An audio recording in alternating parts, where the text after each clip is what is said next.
in instant rebates. Be part of the show. Call 1-866-767-0620 or text 306-936-6262. The Sports Cage. Streaming at sportscage.com, our YouTube channel, and on the radio at 620 CKRM.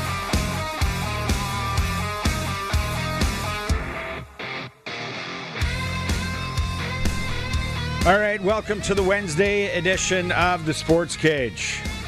It's for our friends at Regina Motor Products.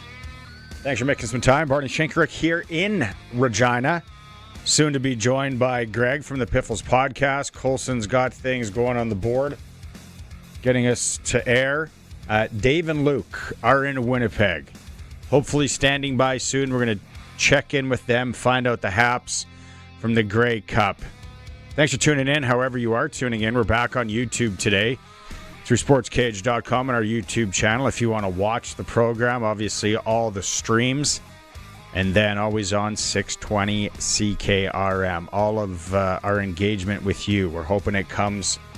You can try and call 936-6262, but that is the Prairie Land Rentals text line as well. Prairie Land Rentals, 600 Albert Street in Regina. We would like you to participate in the program as much as possible. There will be something in it for you. I'll get to that in a bit. All of our guests will join us on the Western Pizza guest hotline. Perfect pizza, generous amount of toppings. They're asking you to pre-order for Sunday. If you're thinking about pie or any of the Greek favorites at any of the Western Pizzas, pre-order by calling or online. I mentioned the winning. We do have Pump Jack's Cathedral Trivia today. It's usually on Tuesdays, but we're going to have that today. We're playing for $100 at Pump Jack's later on in the show. We have some concert tickets to give away if you like going to live music, this one of the rock and roll variety. And heck, we'll throw in some chicken from KFC. We're going to throw in a prize pack from them as well. If you're still thinking about going to the Grey Cup, that's what I'm asking you to text in. 936-6262. I want to know how many people are still on the fence out there. We will run down, I started it yesterday, what ticket prices are today from said site that I went to. Now, I will tell you, when I just looked moments ago, there was a change. We'll get to that in a bit. And then I'm going to look at the same hotel that I looked at yesterday for Friday, Saturday, and Sunday nights and see if the price has changed there. So I'm on top of it for you when it comes to that. But are you thinking about going to the Grey Cup? Are you thinking about driving to Winnipeg? Maybe you're thinking about flying. But if you're thinking about driving, let me know. What's holding you up? What's the plan? Are you waiting for friends? Is it a financial thing? Are you trying to get accommodations? Are you looking for tickets? I'd like to know because I'm sure a lot of you are still on the fence. Heck, we're only Wednesday. I didn't even know when the party gets going there. I'm hoping Dave and Luke can update us on that because I know people are buzzing to go to Riderville and all the parties and all that. Maybe our co-host can fill us in on that. Greg from the Piffles podcast is here. Is this like a week-long Christmas for you? This week has been a marathon and a sprint at the same time. We've been going every night this week so far. Trying to stay on top of things. Same thing you guys are doing. But you guys do it daily already. We're just a couple of schlubs in our basements trying to get it done. So nice basement, so nicely renovated. Yeah, nicely renovated. Got some helmets behind me. It's all right. What's the mood from out there? What are you hearing from people like the diehards? I love because a lot of those people are probably like, whatever, I'm going. Well, I'm actually going too, so I'm actually quite excited. When are you leaving? Not till Sunday. I'm going day of. Oh yeah, I'm not here to judge. Going whirlwind. Yeah, no. Are you driving back that night? No. I learned my lessons. I looked at the hotels, Airbnb. Absolutely. Go that way. You can find a way better deal that way. How many guys going with? Or friends? I'm going up by myself. This is a solo trip. Really? Yeah.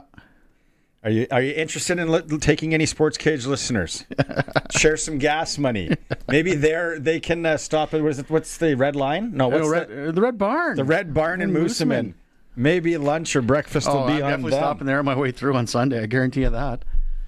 Airbnb. What did you find? Like a little apartment? Or? I got a basement suite. You can cook? I'm not. You can get the room thing. I'm not doing the room thing. That's just too weird. That's too commune for my liking. We gotta share a bathroom. Yeah, no, I'm fine. Like I don't need to see a helmet on his way through. I remember staying in a hotel when I was younger. A buddy and I were going to play hockey in BC, and they're like, "All right," and the public washroom and shower, and we're like, "What?" It's like, this is transient town in too. University, I went to a conference for the Canadian University Press in Edmonton. We stayed at the hostel there. That was an eye-opening experience. I'll tell you that much. Basement suite, just one room, 1 bedroom, kitchenette, living room. Are you taking your own? So you're gonna stop at a grocery store? You're taking, maybe you can cook something up in there. Cook something really stinky. Yeah, I'm not gonna do that. I basically told the person I just need a place to lay my head. I'm literally getting in there and basically going straight to the stadium. Did you negotiate? No. You just paid what they wanted? $97. I'm not gonna. 97. Where are you? Are you sure you know where you're staying in Winnipeg? Hey, the pictures look good. I did the Google map thing. Everything, it lines up. So. You still have that club, right, for your vehicle? We got some text messages coming in already. 936-6262. Roscoe doesn't make any sense unless I missed something. He's like, not nervous about BC anymore. All right, Roscoe. I wouldn't be nervous about BC either. Maybe you've been on a bender since Sunday. I don't know, but all right. Are we Memento? Are we living this backwards or what? Everybody that texts in, chance to win some KFC today. 6-piece bucket, 2 sides. All participating KFCs. We have a nice little voucher for you. So a guy like Rob here, you're in to win some KFC. I'm still on the fence about Grey Cup. It's the hotel pricing that is crazy. Sandman is $750 a night with a member rate. So Rob's obviously a member of the Sandman group. There are some, like I know the one that Dave and Luke are staying at, and I think that must be the one that the Riders are staying at as well. Too overpriced. I'm a Bonvoy Marriott member, or whatever however that works, and I went and checked mine right away too because I know I got a bunch of points and wasn't even worth it. What's the coachman? I'm part of that group, and the night's in. But there are some you're decent. Squire, are you? Yeah, I'm gonna get to that in a bit. See, lots. Here we go. People on the fence. What's this one say? Still on the fence about going to the Grey Cup. Watching ticket prices. Okay, I'll give you this. We'll talk about this throughout the show. Yesterday, I got it written down here. The site that I was going to for ticket prices to the game, it just changed again. See, it depends on what people are putting up. So November 12th, today, uppers were $210 yesterday. Right now, 2 uppers are $220 each. Lowers are $270 yesterday. They were $274. That's not bad.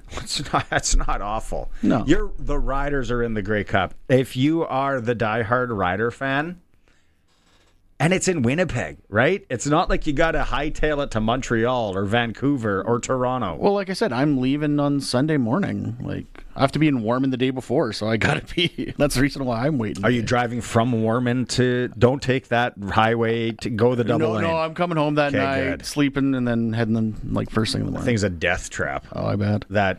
Come through Regina at all costs. So those are the ticket prices. The hotel, I'll pull up in a bit. What I remember, the 1980, and I think I've brought this up months ago or last year on this show, the 1989 Grey Cup, when the Riders hadn't been there in forever and they knocked off Edmonton and the hype was real, and it's like, the Riders are going to the Grey Cup. Like, we have to. How can you figure out now? 1989, Air Canada would have been in business. Yep. WestJet would not have. No. I don't know if Canadian would have been. Colson, is there something you can look up? 1989 airlines in Canada. There was a CP Air back in the day. It was the Orange Planes. Okay. I don't know if but 89 and not everybody. Sorry to say that. People were scrambling to try and figure out how to get, and the Sky Dome was new. Yeah. Right? Yep. So people that were going to the Grey Cup in 89 and could just drop whatever money. You had to go to the travel agent, or you had to go to Air Canada at the airport and pay money, cash money, and they would give you a ticket. And this is where actually I think, honestly, the CFL has kind of fallen behind. Because, back then, actually, we've had a bunch of people reach out to us after the Riders win the other day, asking if we're putting together a bus to go. Because, of course, we do the Banjo Bowl bus. So, bus wouldn't have been a bad idea. Even just to take a bus, do a whirlwind tour, that might be worth it. But then again, you're scrambling for tickets if that's the case. Or do you want to go for the party? That's the other part. Okay. My take on it. You will get in. You will get into the game. There's going to be tickets available. Oh, yeah. A guy that's gone to 2 Super Bowls, which is very difficult. If you want to, you'll get in. Oh, 100%. So the accommodations are a bit tricky. And in Winnipeg, it's spread out. Mm-hmm. It's a bigger city. It's bigger than here. It's bigger than Saskatchewan, whatever. So it's like, okay, now when you're spread out, how are you getting around if you don't have wheels? Yeah. The bus thing, so back to 89, I remember they loaded up buses from Saskatoon to Toronto. Oh, easily, yeah. To go watch the Grey Cup. What is that? That's a 27, 30-hour twirl. And I've never done it, but I know a guy that works here just did that. And you go what is it, from Kenora by Thunder Bay. Have you ever done the drive? I've never done the drive, but I know I've been to Thunder Bay, so I understand the. It is supposedly awful. I bet it is, yeah. And you start going through nights and stuff. So you're on a bus with human beings for 30 hours. It'd be more, though, because if you think about all the stops, you're stopping everywhere. But back then, I think you could dart on the bus. Well, it was not even just the darts. That bathroom's going to get that bathroom would be gross. It's going to be gross. You're stopping quite a bit to save the bus. Once you hit the Manitoba border, that bathroom's a wash. You're like, I'm not going in that bathroom. I'll wait till the next Flying J. Exactly. Or whatever trucks. The Voyageur. Remember Voyageurs back in the day? People? What were those Essos? I remember my dad, when I used to drive and go play hockey, he's like, here, you can use this card. You stop at all the Voyageurs. That's the only place you can eat at. And I'm like, deadly. Lauren on the text line. Wouldn't it be great? Rest in peace. He was a friend of mine. Got to know him from this business on the other side, my real job. Dash Tours, yep. Dave Ash. From Regina, he would set up buses, whatever, to Toronto. Yep. He was the guy that's waving the big flag in the Vancouver Olympics when they score, and that's him. Yeah. And he had the siren on his helmet, and the big flag was his. Yep. Good one. Good pull there, Lauren. Trevor's saying need Dash Tours 2.0. Heck, let's just bring it back. Well, that's part of the reason why we started. That's part of the reason we started the bus, because that was the type of thing Dash would do. So. We started with the Banjo Bowl bus. We tried to put together a Calgary bus once. It didn't go as well, so we just never. Someone called. Was it Shane Engelheim? Yep. That's who we deal with. Somebody get him on the horn. Let's get a sports cage. Get him on the blower. Let's get a sports cage bus going. Smoking in the back if you crack open that little hatch at the top. Bathroom's only number 1. That's gross. And let's get ourselves to Winnipeg. Now, accommodations on the other hand. You kind of all have to stay in the same place, or else it's a dog's breakfast. Pretty much, it's not nice. When does Riderville start up? Dan Croft, what's the vibe there? How cool would it be to live show stream from Rider? Hey, Dano, we'll try and find out. I want to know, when does Rider? Do you know when Riderville starts? I think tomorrow night's when all the parties kick off. Thursday, I believe, or today's the 2 Grey Cups I was at Toronto. And Edmonton, Spirit of Edmonton, surprisingly really good. It is, and they always do their own thing. They're never a part of the rest of the group. Okay, we'll get to more of these text messages. Keep them coming. 936-6262, Prairie Land Rentals text line. We love them. We're going to take a break here because I guess the boys are set up in Winnipeg. We're going to join them right after the break. It's a Sports Cage on the home of the Riders and the Grey Cup, 620 CKRM. 620 CKRM is your home to country's greatest hits and the 90s at 9. One full hour featuring the biggest hits of the 90s. Garth, Reba, Alan, Shania, George, and so much more. No cassette tape or CDs required, and 90s mullets are optional. 90s at 9 for the town of Wolseley and the voice of Saskatchewan. 620 CKRM. You've worked hard for years, but when you retire, do you know your options that truly fit you and your family? That's where Chad Reach, Senior Wealth Advisor, and the team at GP Financial Services and Aviso Wealth come in. They help you understand your choices, avoid costly mistakes, and build a retirement plan. Independent advice, local expertise. Before you make the next move, talk to Chad Reach, 306-584-2755. Mutual funds and other securities are offered through Aviso Wealth, a division of Aviso Financial Inc.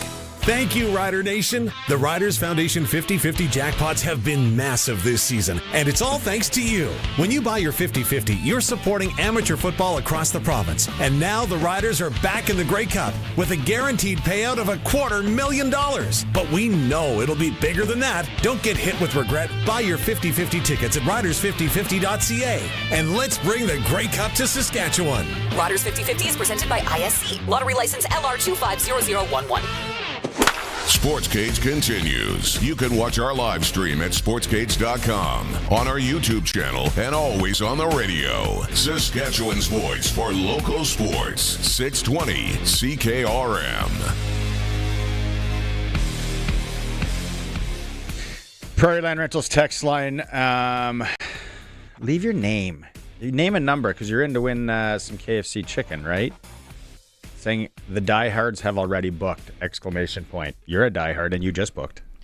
I had family stuff I was worried about, so I know 2 diehards in Saskatoon that are like thinking about pulling the trigger right now. yeah.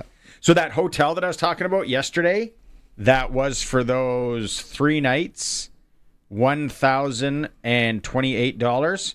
Today, still $1,028. So that's not a bad price. There are some $750, $850 a night.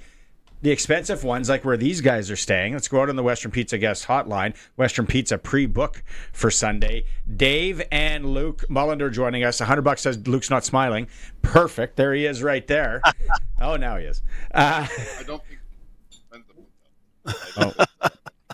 We can't hear you. Your mic. Let's go. 3, 2. Let's try this again. 3, 2, and 1. The boys. Can you hear me now? There we go. Hello? We got you now. All right. When's Riderville open? People are wondering what's the deal. When do the parties get going?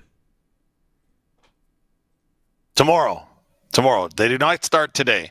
We are here in a bunker that I think is Mike O'Shea's old office because I hear he's getting hired in Toronto. Kidding, joking, not real. But the Riderville, everything really opens and get going tomorrow. There's a fan fest that's happening down to the University of Winnipeg that's happening. And again, they're sending students through it today. But if you're there, you can go and run a 40-yard dash, see how far you can go. So, yes, things really get going as far as the fan side. That's got blown Achilles written all over it. For a number of gentlemen in their 40s, they're going to be trying to hoof that. All right, what was on the agenda today, boys? What can you tell us? Well, right now, as we speak, the Saskatchewan Roughriders just hit the field for their first practice of the day. So the way that the day unfolded for both teams, the Montreal Alouettes, by virtue of being the home team, got to practice first this morning. So they are on the field in what would be there in Luke, again, air quotes, regular time. And then following that, it was media day. So what they did was they brought 12 members of each team, plus the coaches and general managers, out to meet the media.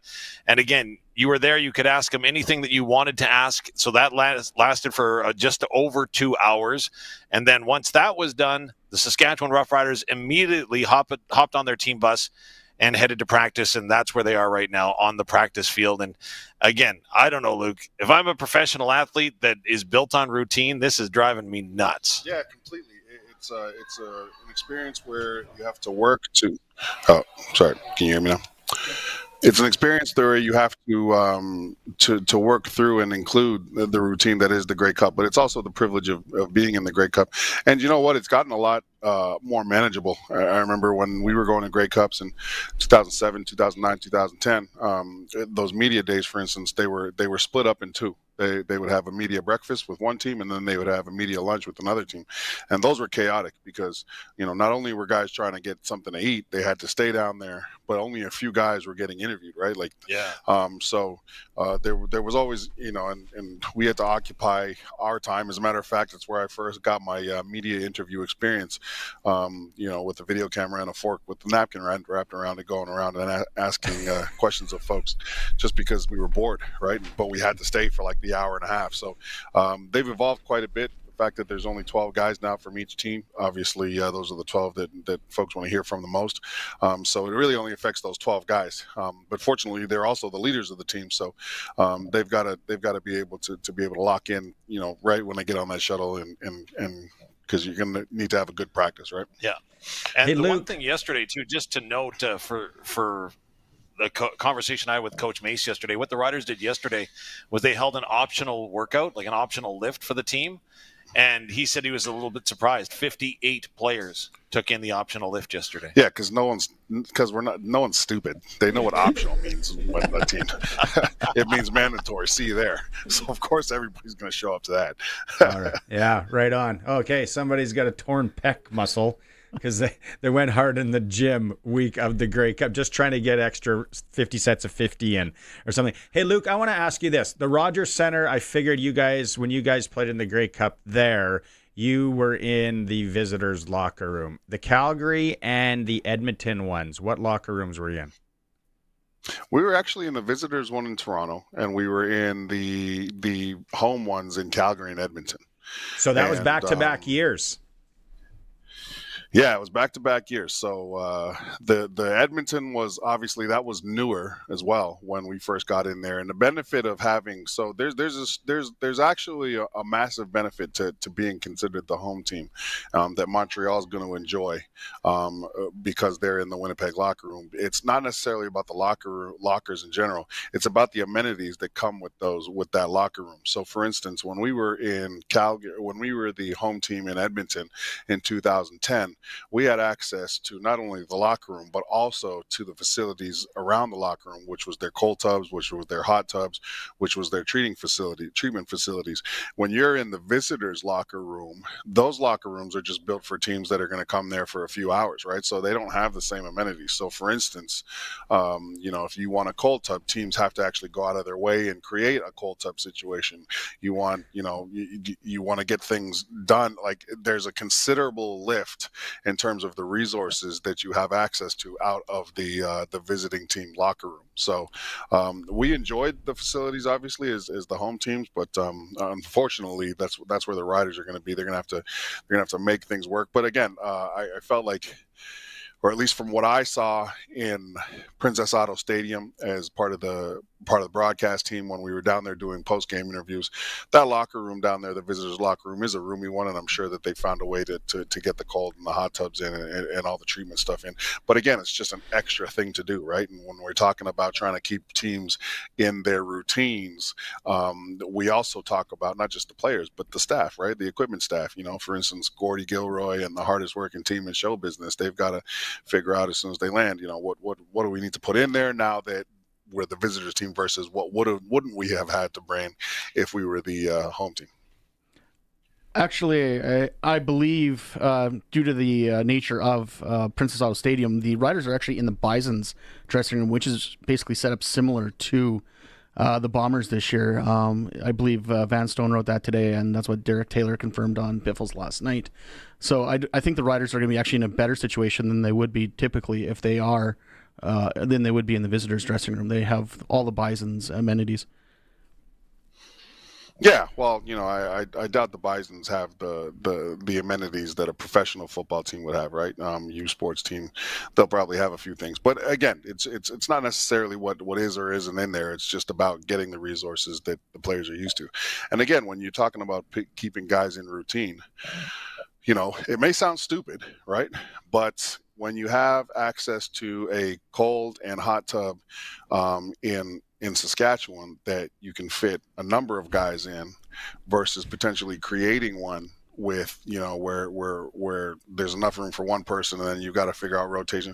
Again, it's just taking guys out of routine, and that's what you got to work on in these situations, is getting as close to the routine you're used to as possible. You mentioned that routine, though, and adaptability, right? So that's Gordy Gilroy, that's Ty, that's the entire equipment staff. How's this? I'm talking to Trevor Harris today, and I said, so how have you been keeping up your routine? As you know, Trevor is very, very deliberate in every action that he takes, whether it's dietary or physical with his body. And I said, like, how are you handling this? Like, said, I've seen a microphone in front of your face more than a football in your hand this week. And he said, well, I made plans. Prior to coming, I knew what amenities our hotel went. So I actually went and couldn't get physically to the stadium today to do film. Just there was no time with his media responsibilities. So he went and he had a workout in the hotel pool today. So can you imagine kids water sliding down beside him and he's here working out and preparing for a Grey Cup championship? Those kids are supposed to be in school. It's a week. It's weekday. When we first got into to Edmonton, I think, if I can recall, we had our strength and conditioning guy at the time. He set up a workout for us as well, but it was in the hotel. It was in the hotel workout room. So like the weights were minimal. We had to like create things. We were like jumping off suitcases and stuff like that. But again, at least it was a workout. Zumba. All right, we're going to go to some Zumba, boys, and totally. Calisthenics, Totally. some All right, guys. aerobics. Got this Pilates workout ready to go here. Ty Bo DVD. What? I thought you were going to say when you rolled into Edmonton, you guys went water sliding. That would have been a great story. But nonetheless, there's a lot to it, and everything that goes around. Greg rented an Airbnb. He's going Sunday. He might be cold tubbing with some people he doesn't know about at this Airbnb for $97 a night. So that could be a story for next week. All right, boys, we'll let you guys get more situated there. We'll bounce back next hour. Appreciate you hopping on. Time to the water slide. It's exactly. Right on. Get those trunks on. Next hit live from the pool. Luke and Dave joining us live from Winnipeg at the Grey Cup on the Western Pizza guest hotline. Western Pizza advising you to pre-order come Sunday for whatever you're thinking, the Greek favorites, the pizza, all that. I'd so want a video of your Airbnb right now. Anybody else there curious on Greg's Airbnb as he gets there on Sunday? Photos look good. Well, that's all I'm saying. This is going to be so good. There's so many text messages coming in. Prairie Land Rentals text line. I don't know, Cole, so you're going to have a tough time giving away pizza. Chicken. We have dash tours. A lot of people. This is in memory of Dave today, this show. What an absolute beauty he was. All right, we'll take a break. We come back. We should be close to being joined by Grey Cup champion and former Saskatchewan Roughrider who's been following the team very closely, Tad Kornegay. It's a Sports Cage on the home of the Riders, 620 CKRM. Ready to raise your shower game? Rent a water heater and water softener together from Reliance Heath and turn every shower into a spa-worthy experience. Right now, when you rent a new water heater and water softener together, you'll get $400 back, sent by check after installation. Why settle for meh when you can upgrade your whole home's water and get big cashback savings? Don't miss out on this limited time offer. Call on Reliance. Call on Reliance Heath today. This fall, the eyes of Canadian university football turn to Regina. The University of Regina, City of Regina, and U Sports proudly host the 60th anniversary of the Vanier Cup, Saturday, November 22nd at Mosaic Stadium. It's the first time Regina welcomes this historic championship, showcasing the best in Canadian university football. Tickets start at just $10 for youth and students, $20 for adults, and kids under 5 are free. That's Saturday, November 22nd, Mosaic Stadium. Get your tickets now at vaniercup.com. If you've got a Steelcraft garage door, you've got a door with parts manufactured and assembled right here in Canada. A door with better insulation and seal, plus a warranty you're probably never going to use. Combined with a LiftMaster opener, it's the right choice. And if you don't have a Steelcraft garage door, you should get one. And a LiftMaster opener. 100% made by Canadians for Canadians. Steady, tariff-free pricing and great quality, no matter what. Steelcraft door, Steelcraft door, Steelcraft door. We offer more. Text CKRM 306-936-6262 for Prairie Land Rentals. Renting heaters, skid steers, and most power tools for all those winter jobs. And your official Husqvarna snow thrower dealer. Prairie Land Rentals, 600 Albert Street, where you deal with the owner. Sportscage is live streaming from our Century Studios in downtown Regina. Watch now at sportscage.com and our YouTube channel. Be part of the show by texting 306-936-6262. 620 CKRM. Welcome back. Greg from the Piffles Podcast is joining me here on this Wednesday for Regina Motor Products. Regina Motor Products. Right now, it's the winter tire offer. Purchase a set of 4 new eligible winter tires before December 31st and receive up to $120 in instant rebates. The snow's coming. Get your winter tires. Stop in at RMP. Out on the Prairie Land Rentals text line, Cheryl, you got to text back and give us more here. She says, we took a bus from Regina to Toronto in 1989. It took 33 hours. Only stopped for meals. We have gone to every Grey Cup since. When the Riders are in it, we booked flights 2 weeks ago, hoping the Riders were in. Cheryl, awesome. Thank you. 33 hours on the Bone Shaker to Toronto. Only stopping for meals. And then it's like, somebody's got to get sick, too. At some point, you'd think. And if not, the amount of people that are going to get sick because the air. Sure, I want to know, were people smoking on the bus? I was fascinated by that. Back then, easily.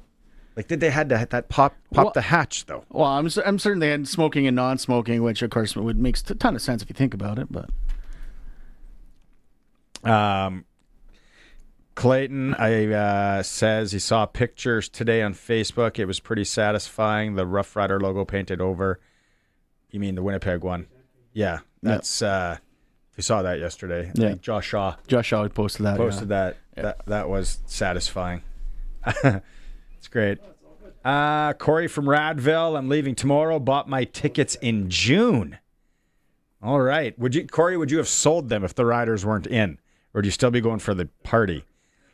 Corey from Weyburn, 26 years, Rider season ticket holder. Been in Winnipeg 6 different times for Rider games. I've sworn off after setting foot in that stadium ever again. Never have a positive experience in the city of Winnipeg. Sound like a lot of spring hockey parents, as they say. And they're going on the roads. Hearing a lot of players are upset. Do you have one to read on the YouTube chat? A guy that is agreeing with you. Robert Kowalchuk. I heard Bison's locker room is nicer than the Blue Bombers' locker room. The Bison locker room isn't the same as the visitors' locker room. They recently built it, which is basically what I think Van Stone wrote in his column today. Is that locker room was built specifically for the Bisons, so it is. It's a taxpayer's stadium, right? So it has to be for the university. We got it. Let's remember to ask Luke and Dave next hour. This one from Leonard. He's hearing. A lot of people are upset with the league. They're implementing a sideline policy that players that aren't on the 45-man active roster will have to sit in the stands amongst the fans. Guys like Mitch Picton working their butts off for this team, effectively being told they aren't a part of the team. Such a disrespectful move by the league. The league can't stop getting in its own way. Let's try and find that out when Luke and Dave are back. Yeah, that's news to me if that is true. Leonard, he's our man on the scene. All right, Western Pizza, pre-order. Let's go out on the Western Pizza guest hotline. Joining us once again on the program, Tad Kornegay. Tad, it's been a while. Nice to see you again. How are things? How are things with you? Always good to see you guys, man. Great. I'm great, man. Just enjoying this cold weather I didn't ask for. just hit us over here. I'm pretty sure you're like, you don't know what's cold. Trust me, guys. I know I don't know what's cold anymore. I know, but it's cold right now. Yeah. You need to drop that right now. Yeah. Actually, it's pretty nice here. Pretty nice here today. Today's not bad. Kay, you were tweeting. You were buzzing on the Twitter with the West Final going on. Take us through it from your lens, from what you're seeing there. Take us through that wild game. I mean, what a game, right? What a game, to be honest. But I was on the edge of my seat too, just like the rest of you guys, right? When at the fourth quarter when it came and Mace made that call to go for the field goal without any hesitation. I bet everybody was like, "What in the hell is he doing?" Right? Everybody. There had to have been. Have been some hesitation there. Had to have been. Hey, listen, man. Like I tell everybody. Some people can communicate with the football guys. Mace obviously has that communication. I used to have that when I played.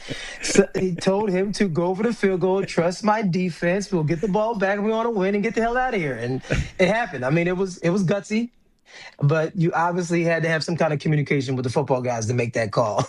Okay, I want to ask you, former defensive player, you've been in the big games. That call, whatever the call was, to snuff out that quarterback draw. I think it's a fantastic call by British Columbia to go with the quarterback draw there. If you're on the field, the defensive guys, what do you think they were talking about? What do you think the communication was to be able to kind of, like I said, snuff that out? I mean, it was almost kind of expected, right? So you just got to trust your guys to do their job, right? I mean, some guys do their job. Some guys want to be hero and ghosts, right? There's hero and ghosts, and obviously defense. They all have the hero mentality.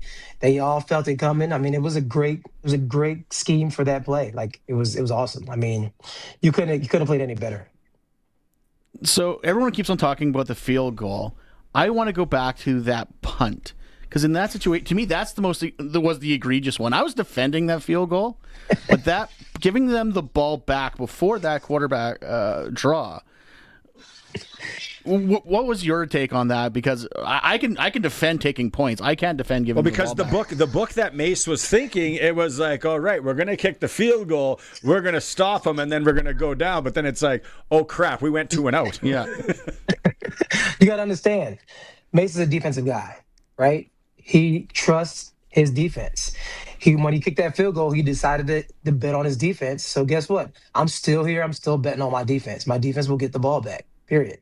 I mean, that's an awesome feeling, to be honest. Like, I mean, everybody says offense wins games, defense wins championships, and Mason comes out. He's a defensive guy, so he obviously believes in his defense. The team believes in the defense. Nobody was questioning the calls, and that's great. Everybody's why Saskatchewan is where they're at right now because everybody bought into the program. And Mason's schemes. This might be tough because you're not there, but as a defensive guy that's been on championship teams. Are you seeing anything from this defense? Anything jumping out at you? Maybe it's the communication? Yeah, it's definitely communication. The communication. And when you're out there, the way you make football easy on defense side of the ball, know what the guy next to you is doing, right? So at the end of the day, as long as you know what the guy next to you is doing, even if he screws up, you got his back. But if you don't, then this is when stuff gets haywire and you guys don't have each other's back. Everybody's not flying to the ball. Man, when you know what your guys are doing and you're communicating, communication is everything. It makes the game so much easier and it makes it so much fun. You've obviously these plays, man. These plays are awesome. Yeah, no kidding, right? Awesome plays, man. I love it. You know, I gotta love these plays, right? That you showed. That's heads up football. Keep your eye on the ball. Good things happen, right? But sure. You've been to a couple of Grey Cups. How is this week different for the player preparing for the game? Like, there's a lot more asked of you. Not just getting ready for the football game. Yeah, I mean, you got to figure out. There's like two sides of it, right? You want to enjoy the atmosphere, enjoy just getting there, but at the end of the day, it's not a Grey Cup unless you win it. To be honest, that's just the way I've always had mentality. I played in 5, won 2, should have won 3. When I was gonna go there, probably should have won 3, at least 3, right? But yeah, man, it's tough. There's a point where you turn it off, right? You enjoy the festivities, you enjoy the atmosphere, but now it's go time. You got to turn it off and just get ready to win this game because you don't want to be going to the Grey Cup for no reason. That's stretch though.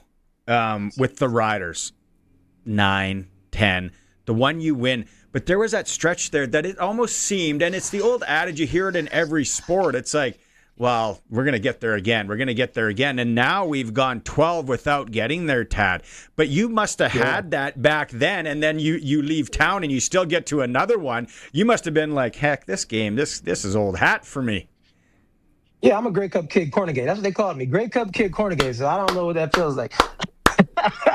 If you put me on your team, we're going to the Grey Cup, period. But yeah, no, man, like that's the thing. So like you never know. You never know. I mean, I was blessed and got lucky to play in 5 in my 8-year career. Most people don't get that chance and opportunity, so you have to take full advantage of it. Obviously, you've got with the Riders and you got with the BC Lions. I'm gonna ask you to choose your favorite kid. Which is your favorite Grey Cup? The 2011 Lions, which you guys, the team obviously had that terrible start, or the first one with the Riders? So the first one with the Riders is very special because the atmosphere around it, like you guys, the fans were damn near, they were on the runway when we landed coming from BC just to go into the Grey Cup when we won the semifinals. Like you won't experience that atmosphere, that feeling from your fans and the camaraderie of the whole Providence anywhere, right? And Rider fans are everywhere you go. I mean, we had more fans in the semifinal game in BC place than BC had. Like the experience, nothing like it, the first one. But the second one at the BC Lions, just because of the storyline, how it happened, how it played out, and on the field, I had such a good season that year. I might not even give up a touchdown that year. So it was just a great storyline. Like I got thrown in the trash from Saskatchewan. we came out on top. Yeah, he's shaking your head, but that's what it was. Everybody knows. But we went from 0-5 to winning a Grey Cup. That's unheard of. That's a story that should be told for all sports. Like 0-5 to winning a championship, that's insane. Okay, that story was phenomenal. I want to ask you this one. 2009, we all know what happened there. Then you guys go back in 2010. Which one hurt more? 2009, of course, absolutely. 2009. I mean, they were running out with the hats and the papers, like, right? We thought we won. Like we were starting to celebrate. Like I wouldn't wish that on my worst enemy. 2009 was a heartbreak. I still feel it to this day. 2010, it was just a good ass game. To be honest, it was a good battle. Sucks we lost by a field goal again. It was 3 points if you think about it, not 2. But it was a good game. I can accept that loss better than I can accept the 2009. I would probably die not accepting the 2009 loss. Do you remember in any of your games, not just the Rider ones, but in any Grey Cup, the week of, you guys are getting prepared, and then maybe it's the last walkthrough where the coaches implement something or some sort of wrinkle in the game plan. Do you remember anything like that? No, not really.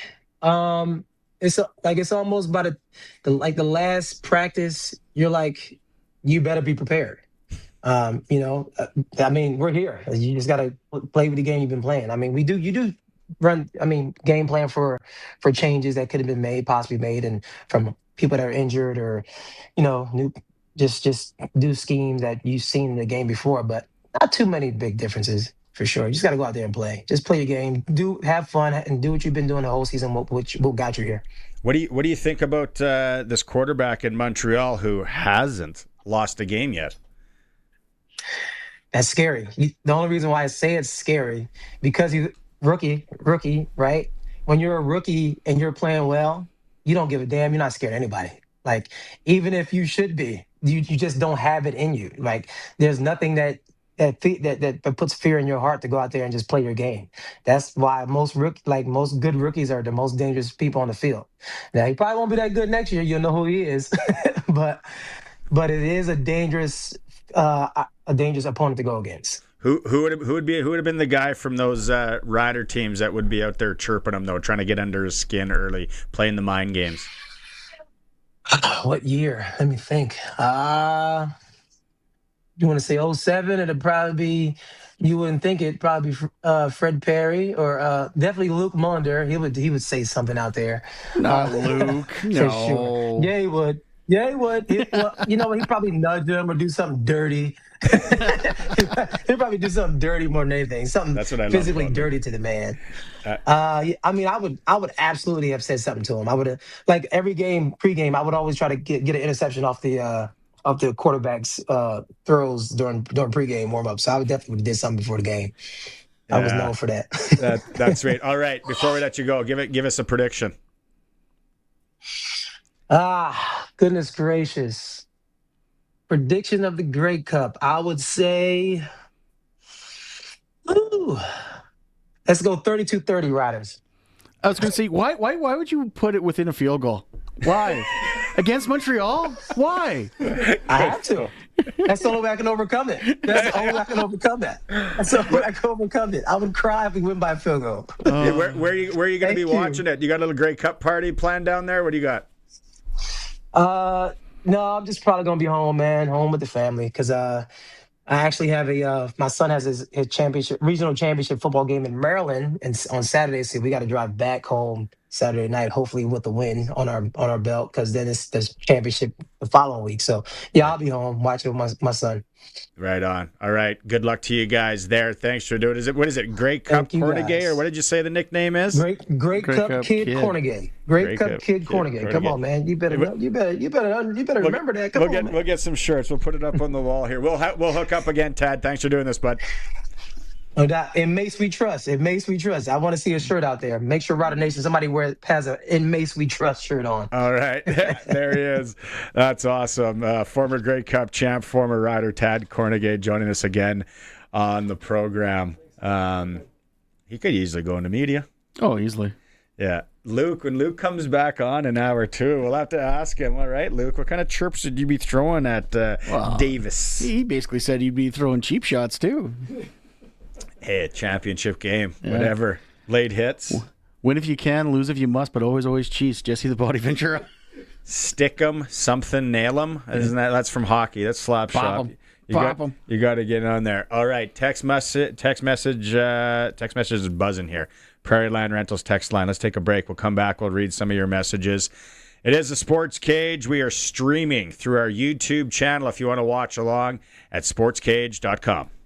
Listen weekdays at noon for Saskatchewan Today on CKRM with your host, Ryan Young, offering the most extensive agricultural news coverage with precision weather meteorologists in an industry that moves fast. Stay updated with the latest, most reliable information in ag news, crisis and trends, all in one place. Available anytime at saskagtoday.com. Saskatchewan Today, your trusted source for all things agriculture. Sponsored by Affinity Credit Union on 620 CKRM.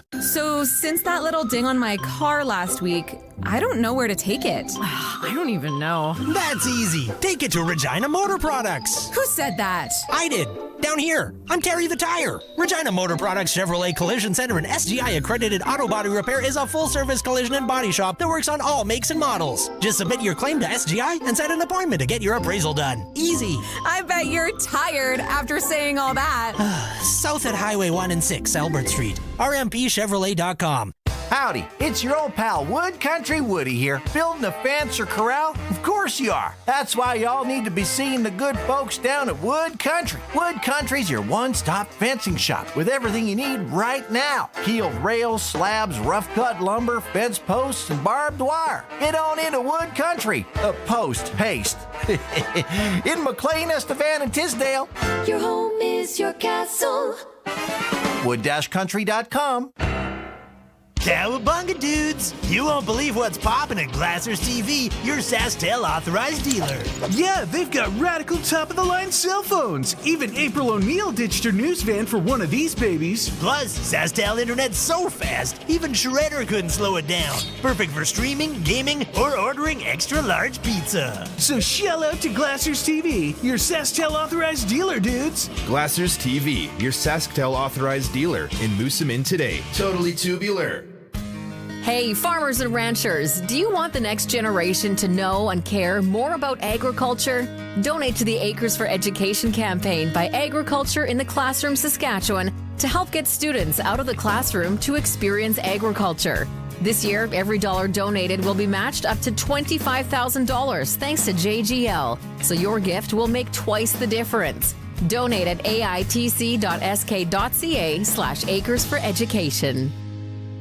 It's time for the Sports Ticker. Brought to you by Reliance Heath Water Heater Rentals. Bundle and save with Reliance Heath. Rent a new water heater and softener together and get $400 cash back. Call on Reliance Heath today. Riders, they were getting things done today. A little walkthrough for the team. Trevor Harris caught up with our team there, and he says continuity is great on this team, but they haven't finished the deal. Just because we kept everybody together, that doesn't mean that making it to this point was everything we wanted to accomplish. And I think our best football game is right here in front of us on Sunday. Sports Select has the Riders -4 on the point spread as the favorite. The over-under's 48.5 today, and a 3-point game on Proline pays $3.55. Interesting there. Western Hockey League, one Saskatchewan team in action, Prince Albert's in Portland tonight. National Hockey League, one Canadian team, the Edmonton Oilers. If you're an Oiler fan, ooh, they're in Philadelphia. Let's see what happens tonight. It's at 6:30. Sports Ticker is for the Bundle and Save event with Reliance Heath. Rent a new water heater and softener together. Get $400 in cash back.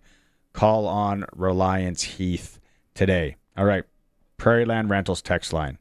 Dylan in Saskatoon saying, I'd love to go to the Grey Cup. Always been a dream of mine, unfortunately, due to financial reasons. And having a little 2-year-old going to school is keeping me busy. You can watch the game. That's right, Dylan. It's not...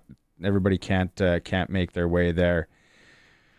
Sportscage, years ago, you could take a Grey Cup train. Yeah. Lots of wild stories. I bet.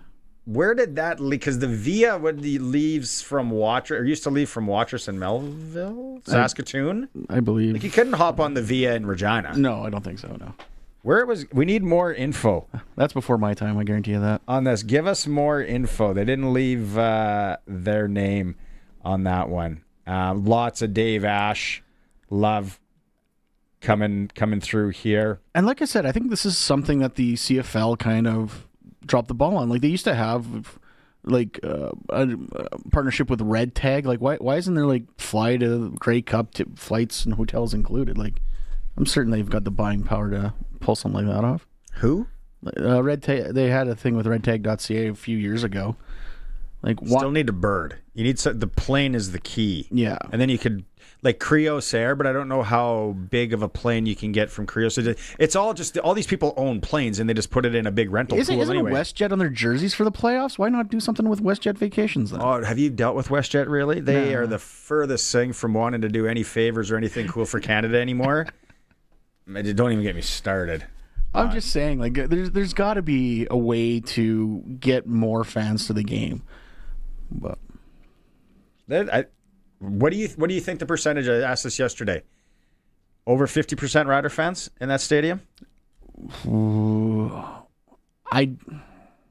50? I'd 40. I'd put the over under at 40%. I don't think it's going to be a full half, but it'll probably sound like it.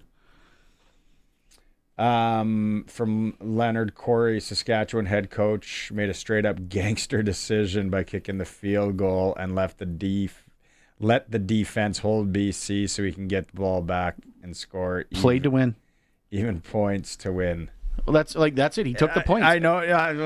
Okay, but guys. But okay, here's the thing. I've been dealing with this. The book does not say. Okay, there is no book. Okay, let's start. There is no book. The book does not exist. The book is called Common Sense. Okay, Common Sense. I love it. I think it is a gangster play, and it worked out, and it's all that. But if you polled people, it would be like, oh no. I guarantee. I was the only one in my season ticket section that was defending that. Everyone thought I was crazy. Here's the thing about Common Sense. Common sense ain't common. So I do not fault him for taking the points. In the CFL, where anyone says anything can happen in the final 3 minutes, he knew he had at least 2 possessions there, probably. Worst case scenario is they give up the field goal. You still need the touchdown to tie the game. Regardless, you needed a touchdown. You know how hard that would have... The Trevor Harris drive there, that was Tom Brady like. To manipulate that defense, that zone, and to have to throw it into the pockets that he did. But here's the thing, is that you hear it all the time. Prevent defense prevents you from winning. Those linebackers were back way too far. They were playing 20 yards deep every time. Like he was, every pass was 10 yards or deeper because they left it open. Ball, any overthrow. Hey, it works out. I just sit there and go, if it's my video game, that's not how I'm playing it. Well, the biggest fault BC did, they only sent 3. They only sent 3. I was just going to say that. And then Matthew Betts gets dinged up twice in the final 3 minutes, and they don't adjust. Like, your best pass rusher is out, and you just keep on sending 3 guys. Like, they lost the game. Still, Colson, you want to hop in? Yeah, I was just going to say Rob Vanstone on Monday said Mace was buying insurance with the field goal because he assumed, my defense is really good, we can stop him. But Nathan Rourke's playing out of his mind. Then you can stop the defense on the 5-yard line. Sure. If you gamble.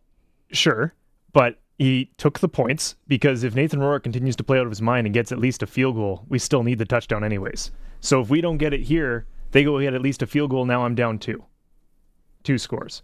So get the points when you could, because you're going against Nathan. And again, he trusts in his defense, and they made 2 and outs.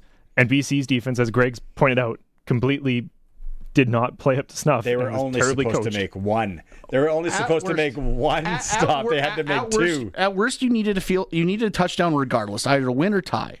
So you take the points, then you're playing to win. I don't fault it. I was defending in the moment. What about the not running AJ Ouellette on first down? Okay, that was wild. And I also think Tommy Stevens is obviously still banged up. The fact that they only put him out there twice and once was to try to draw him offside and didn't use him anywhere near the goal line. Obviously, that knee's not 100%. Still a lot more to come. Keep the text messages coming. Apparently, you could take the Via from Regina. Trevor, I'm going to need to see evidence of that, please. Train tickets. Send me some evidence on that. In hour 2. You know what we do have coming up in hour 3? I don't know if I mentioned this. Nelson Hackewich is going to come in. We're going to go through the sim that he did on his video game of the Grey Cup. The Girls is College Football 26. It's really cool. That's in hour 3. More Luke and Dave. We're going to take a breath from the football talk and talk some hockey with our NHL insider, Eric Francis, in hour 2 and a whole lot more. It's a Sports Cage, streaming through our YouTube channel, sportscage.com. From the towers to the tractors, country's greatest hits. 620 CKRM, a Harvard media station. It's 4 o'clock. Good afternoon. I'm Corey Atkinson from the SaskToday.ca newsroom with your 620 CKRM news. The countdown continues to Grey Cup in Winnipeg on Sunday.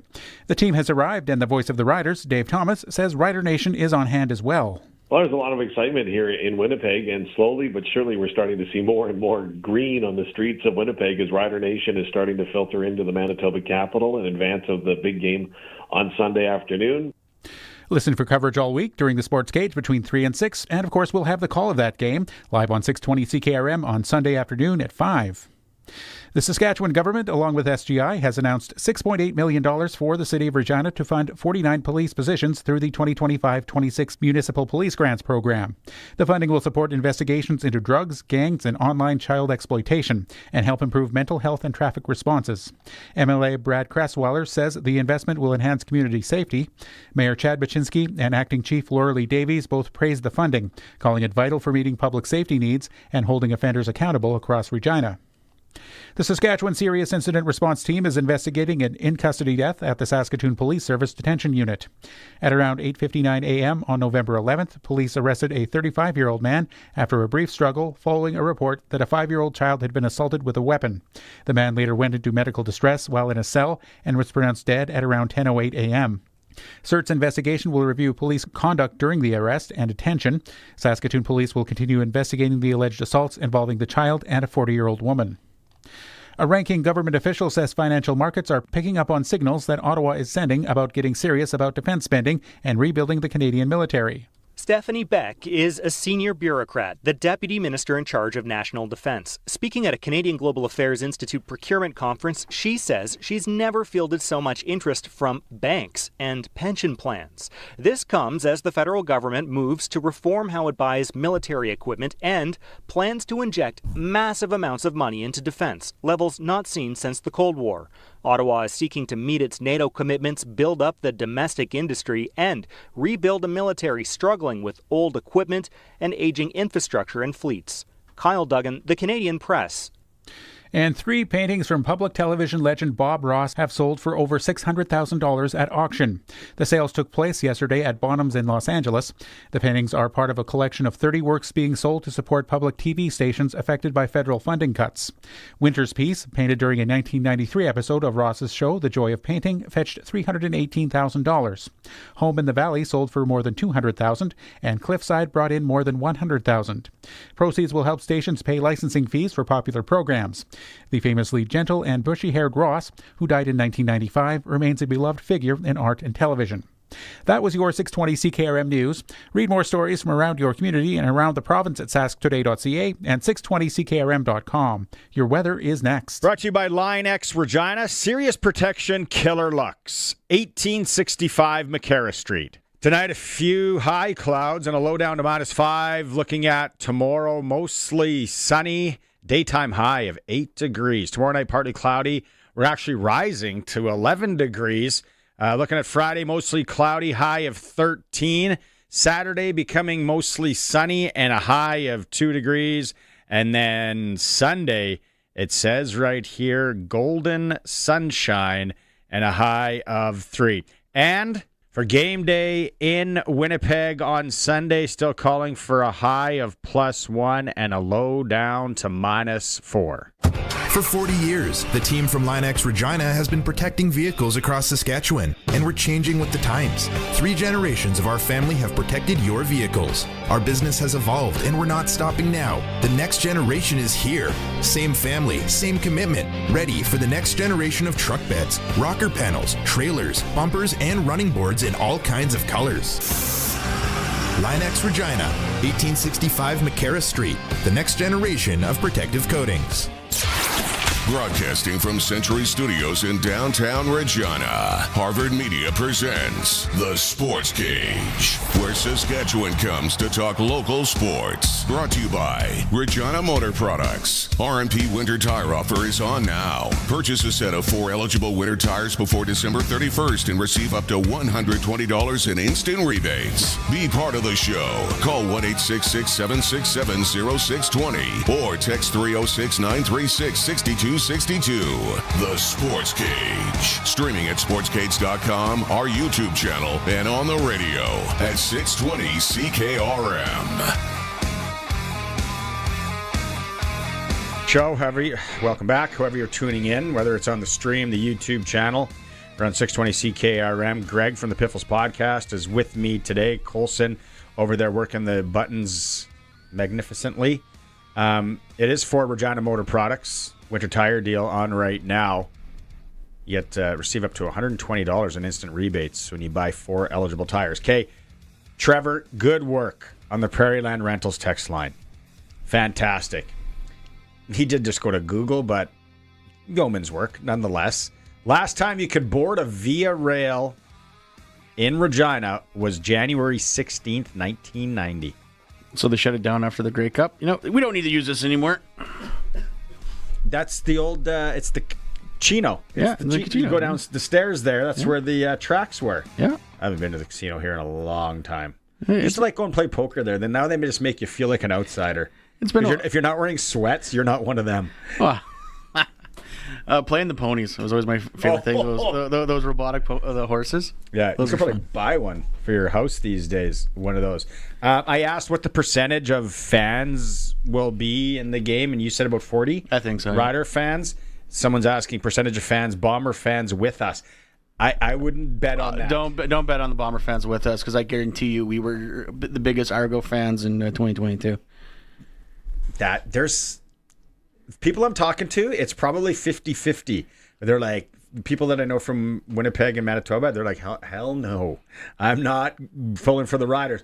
And then the other one texted me. He's like, of course I'm pulling for the Riders. # transfer payments. So it's on, whatever it is. All right, Coach Mace today, he talked about if he is leaning on the veterans that have been to the Grey Cup before this week. Yeah, I think it's huge. Just looking at potential guys that we brought in last year and or this year. Bringing in people with winning pedigree and experience specifically in this game and this week, I think it bodes well. Not necessarily, for sure this week it helps, but just following the process of what it takes to get to this point. So I think for ourselves, having a lot of those guys in the room, they've been echoing, everything that they've experienced, and same with the coaching staff as well. For us as a team, this is our first time being here, but not the first time for a lot of people in the room. Okay, now, this clip was the interesting one that I really liked. He talks about how it is different being a head coach from being a coordinator, position coach, or a player in the Grey Cup. Yeah, I think, looking back from a player's perspective and then, going up in different positions, it's just truthfully just more and more stuff gets added on your plate. You know what I mean? So from this week, it's a little bit different experience, but I just having the understanding of how to navigate it, makes it a little bit easier in understanding. But yeah, I think, as a player, you're just so locked in on what's happening for your job and what's happening around you. And then, as a position coach, you got a bunch of guys to deal with. As a coordinator, even more guys. And as a head coach, ultimately, you're responsible for the whole deal, right? So, I think it changes a little bit. But at the end of the day, it's turning over every stone possible and making sure that you got everything covered. That's exactly what I would have expected him to say, but it's there'd be a lot more now for him as the head coach. You're getting tugged every way. That's going to be so annoying by the end of the week. Well, the coach's press conference, he's up for Coach of the Year again this year. Like, there's a lot of stuff going with him, but that's one thing when they brought in this entire staff last year. There's a lot of guys with Grey Cup experience on it, which is always good to see. Like, it's a new staff, but it's an experienced staff, which is nice. Andrew Harris. He's one of few, more than the Riders or franchise. I cannot believe I'm cheering for Andrew Harris to lift another Grey Cup. That just seems so wrong in every fiber of my being right now. It's so good, man. Life is so wild and crazy right now. But for Coach Mace, I didn't listen to the full press conference when him and Jason Moss were up there yesterday. I should have, because I was like, please throw it a dang. Please throw out a dang, coach. At least one dang. Yeah. He's the best. Oh, look at the text messages coming in from Bomber fans and not Bomber fan, or not who they're cheering for, Riders, or we'll have to get to those in a bit. Okay, we're going to take a breath from some of the CFL and from some of the Rider talk for like 8-9 minutes here. Let's get into it with our NHL insider, Eric Francis. Now for Inside the NHL with Eric Francis on the Sportscage. Inside the NHL is brought to you by Sports Select. Getting in on more of the sports action you want is as easy as playing at sportselect.com. Simply make your picks online, generate your QR code, and lock in your bet at your local Lotto Spot retailer. I say we're going to take a breath from the CFL and football talk, but then I'm thinking Calgary Sun writer, national broadcaster. You've covered a few Grey Cups in your time. I covered like 8 or 9 of them. I should know the exact number because they're so, like, it's the best assignment in our business. Like, it really is. And you just came back from Nashville. Keep in mind. I like Nashville trips too. If the CFL were to expand, I was covering the CFL for the better part of 20 years, and the U.S. expansion, of course, included some of the crappiest American cities in the history. And there was no Nashville in there. They were like, what's wrong with Shreveport? Shreveport is the worst city in America I've ever been to, and Birmingham was a close second. Like Vegas. Paid me a Birmingham. Tracy Lawrence. What a tune. He makes it sound like such a great place. My God, he's lying. You know, it's funny because the first Grey Cup I ever covered, like, it's the best time because you're there all week. You get to unpack your suitcase. You got events every single morning and night and after. It's all laid out right in front of you. And the Football Reporters of Canada has a suite. I don't know where that's at now. I haven't been in the last 10 years, but always had a suite that had free beer the entire week. And it was kind of the base. And I'll never forget the Grey Cup in 95. I got to stop putting the numbers on it because it makes me sound so old, and I am. But I covered in Regina the Grey Cup. It was Flutie and the Stamps versus the Baltimore Stallions. And they had a media football game there. And we're all familiar with the term Johnny Tryhard. And that's where I learned what a Johnny Tryhard was. And it was me. I was like 25. I was 25 years old. I'm playing in a media game against, there's gals out there. There's ladies that are 50, 60. There's dudes that are 65 covered. This is their 40th Grey Cup. And I'm out there going over the top to make catches, bashing into people. Guys. Yeah, Johnny Tryhard. I remember I had 4 touchdowns. 2 of them. Yeah. Exactly. I was keeping stats. Like, what a loser. And I'm going for my 5th. And I'm thinking this got to be some sort of media record. Because I don't think they've ever played the game before. But anyway, I'm trying to rewrite the I don't think they played it since. No, and I'll tell you why. Because this is how the game ended. Me going over the middle. There's a gal there just standing there, minding her own business, doesn't even know the ball's in the air. I am making this catch, and I don't care that she's in the way. I go up over top of her, catapult myself on top of her. She goes flying, and I land on my head, and I am out. I'm out. And the game, they call the game. I made the catch. I got my 5th touchdown, and I don't remember anything until I got to the Football Reporters suite, and they revived me with a bunch of Molson. But other than that, what a loser. At the time, I was thinking, this is so much fun. And people were talking about, yeah, Francis, he's got some game, 5 touchdowns, blah, blah.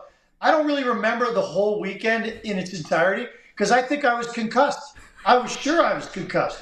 What a loser. Too bad you didn't get a chance. Too bad you didn't get a chance to check out the beautiful General or Pasqua Hospital here in Regina. Like, did you show up with gloves to boot? Did you have like Newmans and cleats? Were you that guy? No, I had sweatpants on. Like, it was I didn't go the full 9 yards. Got the sweatband on. I wasn't sure what type of shoes to wear on the turf. You know, the conditions change every day at Taylor. This is the old Taylor Field, right? Oh, man. Okay, there's a plaque somewhere. Take us through each of the touchdowns, starting with number 1. Just kidding. No, we got real Al Bundy here. 4 touchdowns in a game. Holy cow! Oh, you've never done a hit with Eric yet. These go off the rails in a hurry. No, it is a great time. The other thing about the Grey Cup, Eric, it is a guy that's in Calgary and the Stampede, and you've covered the Stampede, and you've been to the Stampede. The Grey Cup in the right city. Like, I went to the one in Toronto. And obviously, no one knew, this was a few years ago, no one knew it was going on, which was fine because the people at the parties, like the Riderville and all that, they sure as hell know that what's going on there. And it's a lot of fun. But it's such a gathering for the country and just party it up. And it's the everyman's, event too. Like, later years, I covered so many Grey Cups in a row, and then I went and covered a couple of Super Bowls. It's a joke. Like, the Super Bowl sucks. It sucks in every way. It sucks because there's no home team. So 1/3 of the people are cheering for one team, another third are cheering for the other team, and the other third are corporate dudes who don't even know the game's going on. And every party, you have to have, a private jet and a VIP pass to get into. Whereas, as you know, with the Grey Cup, you just wander into any old hotel, and they've got a suite of some sort, whether it's the Spirit of Edmonton or the Calgary group, or every team's got a group, And it really is a great Canadian love-in. And, nothing compares to the Stampede. I'm quite biased, but that's a pretty close second, man. That's a great, great celebration. I hope it always continues. Did you go down to the Super Bowl wondering where the media game was? Being like, I'm here. 5-touchdown kid from Canada. Brought my cleats, everything, man. Like my stickum gloves, everything. I'm black. And I was prepared to go to 4 downs too. It didn't matter. I could adapt from 3 to 4 downs. Didn't matter. But no, I never got the call. I never got the call. You know what the best? You go back to the parties and all that. Some guys I know from Regina, beauties. What they used to do is they'd go to the Grey Cups and they'd make fake lanyards, like they were something special, but they weren't. And they'd be like, and they got into so many things because they'd just be like, yeah, right here. And then they started doing it at concert festivals too. And then they're getting fast tracked. I'm not going to name drop. Smart idea. Okay, let's talk a little bit of hockey here before we let you go. Celebrini, Bedard, there's a lot of hype around him this year. It is an Olympic year for sure. I think it's a stretch to call them the new faces of the NHL, but they're getting darn close. Yeah, I agree. It's a little early. We're all just excited that right now they're both in the top 3-4 scoring in the National Hockey League. Look, we had Bedard through here last week against the Flames. He had 4 points. Celebrini's here today. Actually, they play here tomorrow. So we're getting a real good glimpse of, and if I could get Calgary-centric here for a second, we're getting a glimpse of these two guys. I was looking at the top 15 scorers in the National Hockey League right now, and I'm not sure I've ever seen it quite concentrated like this, but top 4 scorers, all number 1 overall pick or number 2 overall pick. Leo Carlsson's in there. He was a number 2. 9 of the top 15 are number 1 or 2 overall. I'm not sure I've ever seen it quite that high, but as the Calgary Flames sit here and dance with the possibility of being the worst team in the National Hockey League, well, they are right now by quite a bit, they could be quite in line for a number 1 or 2 pick overall, which is Gavin McKenna, as we know, and that can change things in a real hurry. So anyway, it's real interesting to see those two guys emerge. I don't think anyone thought Bedard was like a real candidate for Team Canada, but I think they're starting to think so now.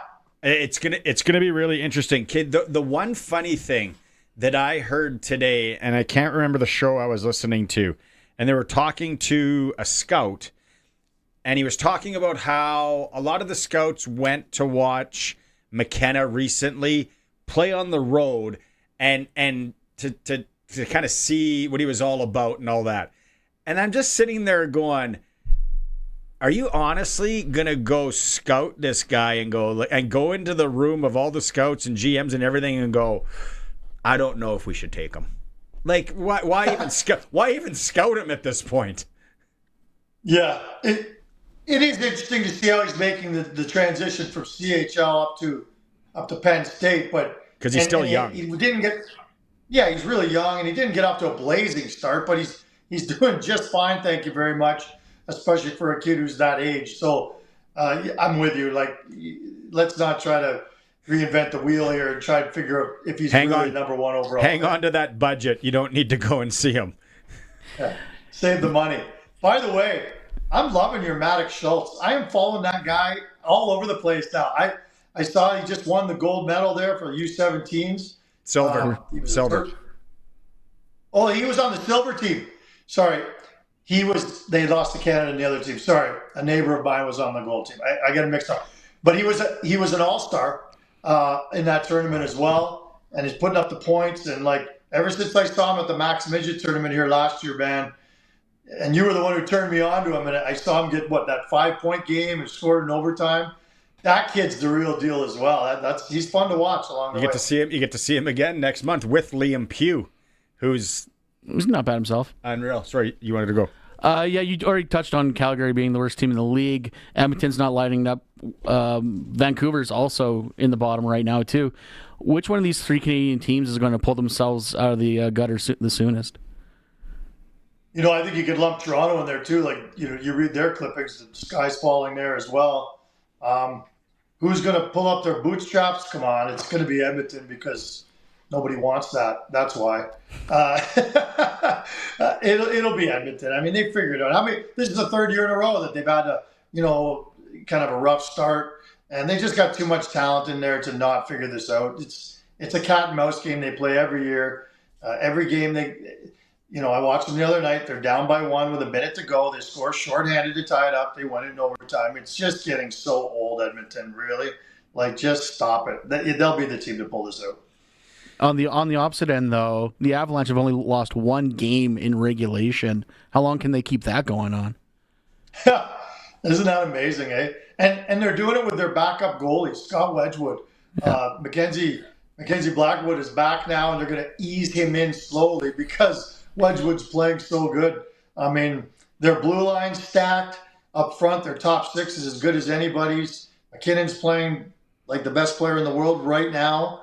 I don't think they're going to lose another game this year. You can quote me on that. I'm kidding. Don't clip that one. They are the team to beat though right now, I'd say, in the NHL. All right. Prairie Land Rentals text line. Trevor says one of the best guests you guys get is Eric Francis. Great stories. I can't believe other Canuck fans like him. No Canuck fans like him. That's good. All right. Wait, well, open invitation whenever you want to come this way and watch Maddox Schultz play in beautiful Regina. I'm sure you can say hi to some of those people from the media game. Maybe. I was going to say, we could throw together a flag game pretty quickly if we had to. Yeah. Well, yeah. Look, most of the people that were in that game, I would suspect are dead right now. And because that was a lot of years ago. But the moral of the story, the takeaway from our little hit today, don't be a Johnny Tryhard. Nobody likes that guy. And it just took me a little while it took a concussion for me to realize it. Hey, they can never take those 5 TDs away from you, though, man. No, they're in the books, baby. And I have the ball. I knew we were going to talk about that today. Get out of here. I have the ball. I'll bring it on Friday. I'm going to show it to you. You're such a meat stick. I love it. I'm a loser. Okay, talk to you Friday, buddy. See you later. See you, boy. Oh, jeez, man. I told you, those hits go any which way. NHL Insider, and just, a lot of people are just coming onto the show and they didn't hear when we talked to Eric way back. One of our first ever Eric hits, so this is about a year and a half ago, we talked about Blockbuster video, and we talked about the card and all that, and then he's a hoarder.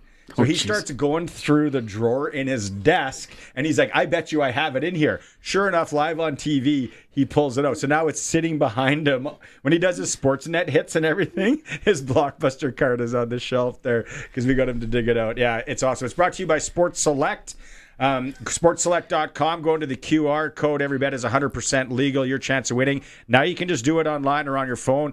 QR code, and then they scan it at the Lotto Spot retailer. Must be 18 plus to play. Play responsibly. Get some cash in hand with the original Sports Select. We'll get to our sprinkle of the day a little bit later. We'll look at maybe some parlays this evening. Take a break. It is the Sports Cage. We are streaming through our YouTube channel at sportscage.com and always on 620 CKRM. Listen weekdays at noon for Saskatchewan Today on CKRM with your host, Ryan Young, offering the most extensive agricultural news coverage with precision weather meteorologists in an industry that moves fast. Stay updated with the latest, most reliable information in ag news, crisis and trends, all in one place. Available anytime at SaskagToday.com. Saskag Today, your trusted source for all things agriculture. Sponsored by Affinity Credit Union on 620 CKRM. Proven by countless farmers, 900 Series fence sprayers set the standard for your crops, and it's available at Nick's Service in Emerald Park. Featuring 370 horsepower, 132-foot boom, 1,580-gallon tank, smart drive 4-wheel steering, and Liquid Logic recirculating boom, the 900 Series fence sprayers are backed by a 3-year, 2,000-hour Gold Star warranty. Leaders drive Fendt. To learn more about making your crops successful, visit Nick's Service today, nickservice.com. When it comes to money, you can bet that everyone has questions. What's going on in the markets? When is the right time to invest? What should you do with your money today? When Len had questions, he talked to Brian Gawley. Anytime I have any concerns, I'll either send him an email or text him, and he gets back to me right away. But he's still very forthright. gets back to me right away and lets me know how things are going. You don't have to plan your financial future alone. Call Brian Gawley of Smart Investing Solutions. 306-546-2533. I would recommend them to anyone. Extreme Hockey and Sport are your hockey experts. Locally owned, committed to the community and each of their customers. With their customer rewards program, Extreme Hockey Bucks, the price match guarantee, and now proud to announce their new e-commerce platform for ease of purchase and your convenience. Their expertise and commitment raise them high above the competition. Come experience the Extreme Hockey difference. 1425 McIntyre Street, conveniently located at the Cooperator Center and online at extremehockey.net. If you have a garage door that's running a little rough, you should really have Busy Bee Doors, the garage door specialists, come out and repair it. Or it may need to be replaced altogether. Yeah, just call Busy Bee Doors, the local experts who have been in the business for many, many years, because they can fix or replace any commercial or garage door. Honey, calling Busy Bee. Good idea. Busy Bee Doors, the garage door specialists. The Sportscage Clutch Performer for Nick's Service in Emerald Park. Your local Massey Ferguson Challenger, Rogator, Gleaner, and Fendt dealer. Call 781-1077. All right, Clutch Performer. This is from a few nights ago. This was, I don't know if you watched this, Greg. Olsen, you said you saw it? It was Sunday, and it was the Canadian, are we calling it football? Soccer? Canadian Premier League final. Yeah, soccer. If you're watching the stream and you didn't see this, I went to watch the game. That's how riveting this was. They were playing in this absolute snowstorm in Ottawa, and this guy does a bicycle kick to tie the game. And this was early. In the 39 minutes later, the amount of snow on the field and how they were trying to navigate through it, I can't believe they did it. Then they took a break. They decided what they were going to do. They cleared the field. Look at that snow coming down. It was won by Ottawa, 2-1. Yeah, I believe that was their first championship. Atletico Ottawa, yeah, they've only been around a couple of years, so I believe it is their first. For playing in that snow, all of them. Clutch Performer, especially a bicycle kick guy, even more so, but I don't know how they got around in the snow. And like I'm telling you, before they called it and then went and plowed the fields and then gave them a 30-minute half game and all that, like the snow was half a foot at least. It was crazy. Clutch Performers for Nick's Service in Emerald Park. Your local Massey Ferguson, Challenger, Rogator, Gleaner, and Fendt dealer. Call 781-1077. Here's a text message, fellas. Prairie Land Rentals text line, always open, 936-6262. Huge Bomber fan. Ain't no way I'm cheering for the East team. I'll keep saying time and time again, only true fan bases, Winnipeg and Sask. I want Andrew Harris to win another ring, and Sean Lemon is betting on the Riders. I bet he is. A 431 area code. I don't even know if you could get the chicken KFC participating Sask locations, and you didn't leave your name either. But that could be text of the day right there. Always bet on yourself. Pat saying, you're right. The Via goes through Saskatoon, Watrous, and Melville. My husband worked for CN. Does it still, Pat? Like I remember, I'm a West Sider from Saskatoon, so I remember the Via station was on the west side there, out by Montgomery. Greg, are you guys giving away passes to Riderville and the Cup? You should put an LOL beside that, Greg. You should. Laughing emoji. Something like those Riderville passes. I don't know the drill. I don't know what's going on. Luke and Dave might know more coming up here. It's been a gong show. Yeah. So they only were selling like full weekend passes for hit all the parties. So, like there was no day passes, no individual passes, until there was a giant outrage from the CFL fans coming in. So they had to. So now it sounds like there's some day passes to be found, but yeah. And then I want to know what the black market's like. There's people moving them. I know that. What are the bouncers? What does the bouncer need? A brown one? A red one? What's getting me in here? Let's talk. Let's go to the Western Pizza guest hotline out to Winnipeg, joined by the guys that are there, boots on the ground, Dave Thomas and Luke Mullinder. I hope you guys ain't going to Riderville dressed like that. Hope you got some evening attire. What do you need? You need a dime bag. You need an ounce. You need some perks. Easy. No. I don't need That's not it. what he was talking about. No, I don't need any of that. I just actually am looking for Riderville passes. Oh, I can help you out with that. Yeah, never mind. Glad you didn't want drugs. I didn't have any, but yeah. Dave and Luke just got canceled. Awesome. No, it's crazy though. Everybody wants to get into Riderville, so I'm glad they're making it more accessible. As much as we joke about it, that's going to be one hot ticket. That was always going to be the play. I know, and the outrage from people that were like, we can't get passes, and this was before the Riders were guaranteed in the game. So yesterday, I think I mentioned they're going to have to release some more passes or something. Well, the biggest parties always are Riderville. The Spirit of Edmonton breakfast is a bit of a party as well, if you want to get drunk at early in the morning. And then the Touchdown Atlantic, for some reason, those Maritimers bring the party as well. I saw those set up today, as a matter of fact, over at the conference center when I was there. And, yeah, there is the Atlantic Schooners. They've got one of the sites. Still Riderville undefeated. Is set up. Yeah, very true. And, yeah, it looks remarkable. And, I think you do have to take your hats off a little bit, don't you? Because the Grey Cup committee, they made those a commodity, right? They said, hey, this is all we can allow. You want one, you better get one. And now it's the hottest ticket in town.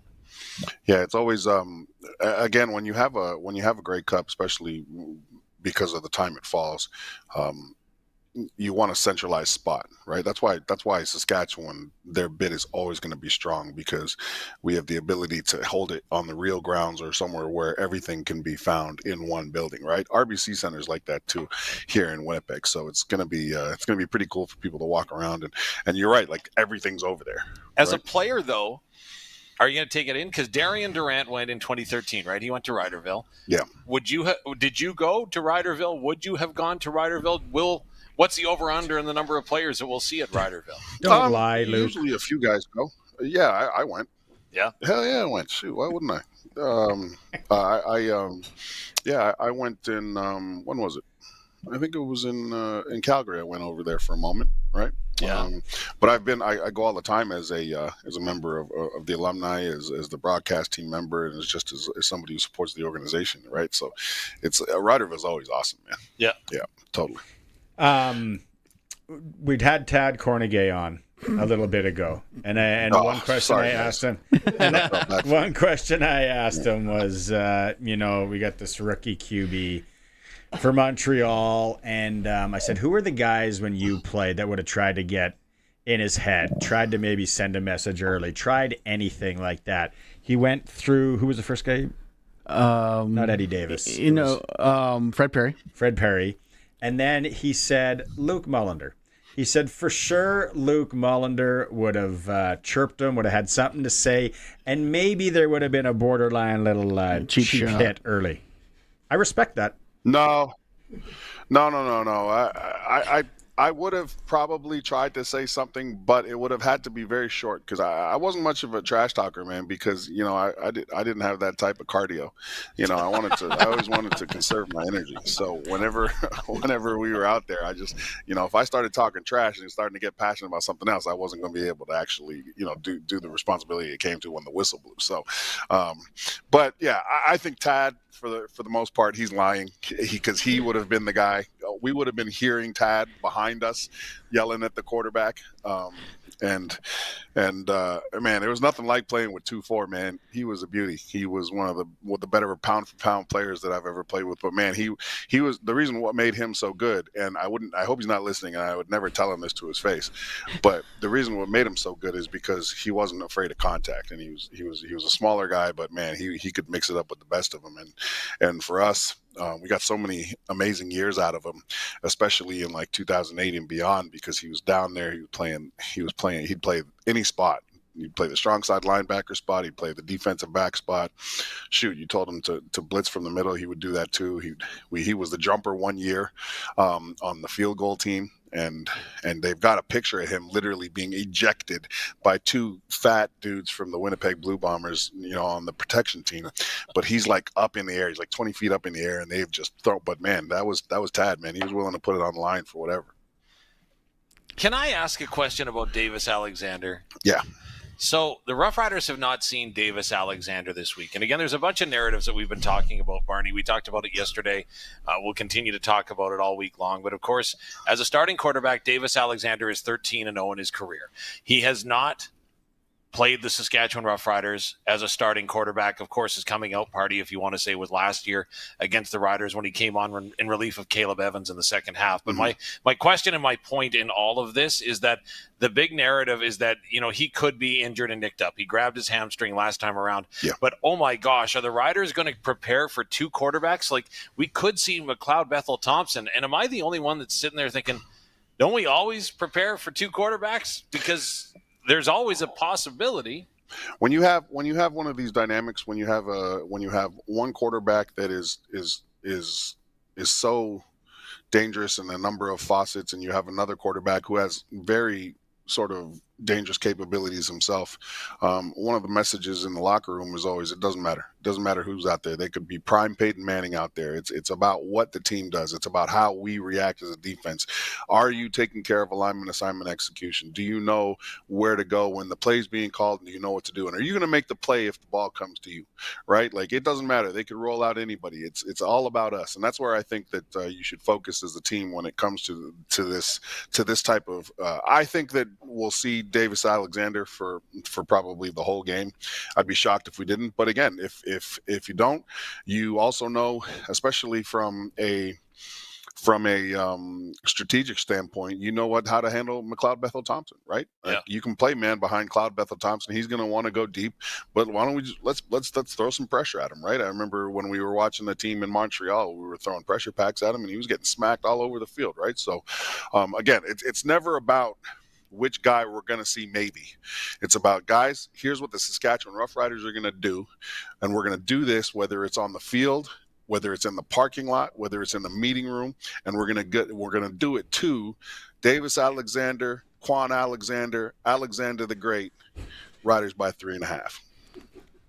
Are you leaving that? You see, he's leaving it off a field goal. Yeah, I see that. Tad went field goal, and Greg goes, Why are you doing that against Montreal? Why are you doing the field goal against Montreal? Don't do that smoke. Hey, the one thing I did ask him, Luke, and I'll throw it to you too.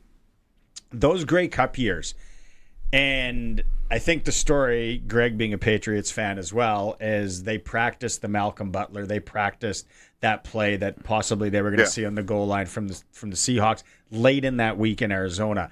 When you go back to your Grey Cups, was there something maybe on the last day or late, a wrinkle they threw in to say, hey, we maybe got to be prepared for this, or we are going to do this, something new, or is it just, no, we play what got us here?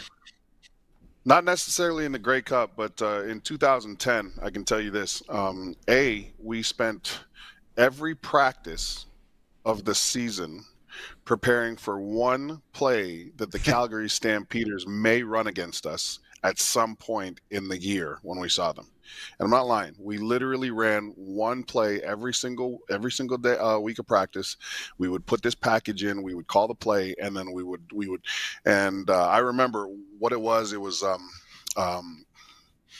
we would line up in zero. We'd line up in the zero blitz, and I think that it was a couple of the linemen. I remember myself. We were responsible for running literally 25 yards on a 45-degree angle up into a certain spot, and then turning around. And literally, this play we were developing, we didn't know if Calgary was ever going to run it. But Coach Echeverry, he was so proactive in that this is the one play that might break this rule for us that we would always put in practice. And Calgary never ran it, okay? And then they didn't run it in 2010 in the Western Final either. But we were that prepared for that one situation, with a one formation. If we saw a motion, we knew exactly how we were going to handle it. And Coach Etch was always just like, man, if they run this, we need to be prepared. So we ran it literally every practice week. Wow. And they never ran it one time. No team ran it, and Calgary definitely didn't run it. But I can tell you this, in 2010, when we were playing the Western Final, we had gone the whole practice week. Okay, we had gone the whole practice week installing our game plan. All right. We walked down there the night before the game. And in our meeting, we walked into the meeting room, right? And there's Coach Echeverry, and I think Eddie Davis I can't remember who was with him, but Coach Echeverry's sitting there, and there's a new play drawn up on the board. There's a new play.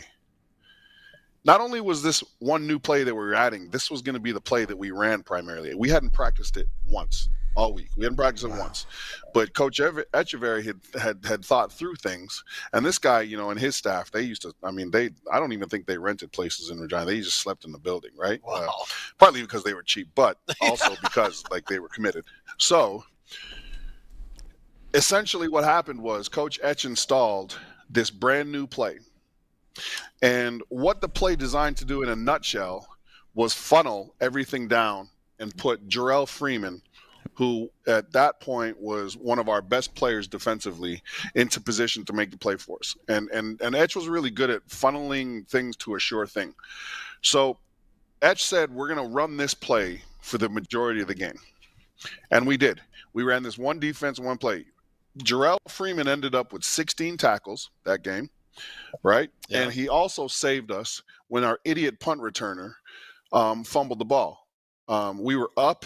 They needed a turnover in the fourth quarter. And our guy, who I don't know, man. I don't know. Maybe I'm just grumpy. But to this point, I still remember really wanting to kill him once he did. He fumbled the kick, but Jarrell saved us on that too. Yeah. You can go back to 2010, but yeah. And so that's what you're talking about, Barney. And again, that was to get to the Grey Cup, right? And then when we got to Montreal, and then when we got to the Grey Cup, we obviously went back to the things that we felt we needed to do against Montreal. But that just goes to show you how much prep work some of these coaches put in. We literally ran one defensive play call against one set that we never saw all year, but we just wanted to make sure that if we did see it in a critical moment, in a critical possession, that we knew how to react to it, right? And I'm going to be honest with you guys, quite frankly, we were kind of glad as defensive linemen that we didn't see it, because it involved a lot of running on our part. It was we're going to go that way back there 30 yards and turn around, get ready to catch the ball, because if it works, it's coming to you. Can you sketch that out at some point in the next couple of days when you're having a Pilsner? And I'm dead serious. I want to see it. The play? Yeah. Just etch it out for me. You think I remember it? I don't remember it. I just remember what we did. I remember what I was 112 for that play. Yeah. No, but you know what? I'll find it. You know what I'll do? I'll call a couple of the guys. I know one guy who's probably still got it written down. Well, he was a brown noser. I got Mike McCullough coming on the show tomorrow. I don't know if he'll remember it if he was there. McCullough will tell you. McCullough will tell you. He would remember it because he's got a photographic memory. Mike McCullough, man, what made him so good was just he just knew where everybody was supposed to line up. I felt like Mike McCullough, when I first got to the team, he really showed me how to be a professional, because man, he had such a talent for absorbing what the coaches wanted to do. And when we would get on the field, Mike McCullough, the primary package Mike McCullough played in when we were younger was the Tiger package, where he was the middle linebacker. It was a package in which we would put some heavy emphasis on our defensive ends, but more importantly, we would it was protect against the pass. And man, me being young and dumb, emphasis on the dumb part at that point, just sometimes just really didn't know where to line up. And it was so nice to have McCullough out there, because not only did I not know where to line up, sometimes nobody else knew. And McCullough we'd get the call in from the sidelines, and McCullough would he knew that we needed the help too, but he would just yell it out. Okay, hey Luke, we're going this way. Hey Fred, we're going, you know what I mean? Yeah. And guys like that help, but he'll definitely remember what I'm talking about. And to think all this from a guy that still operates a flip phone and doesn't text. Legitimate doesn't text message. No, hold on a second. So just a backstory on that. So McCullough says he doesn't text, and he doesn't, but he reads his texts. Yes. When I asked him to come on Monday, I said, I was with somebody, and I said, hold on, I just sent a text. This guy's going to call me. And within 3 minutes, ring, and it's Mike. Yeah. He's like one of these no kings protesters. You know what I mean? He's got a cell phone. He uses it. He reads it, but insists on not answering by text. There's something wrong with answering by text, but using your cell phone for Never put anything in writing. It's that simple. All right. This segment, definitely the envelope has been pushed. in the last 9 minutes that we've been together right from the get-go. So let's see if we can. We're back together in hour 3, fellas.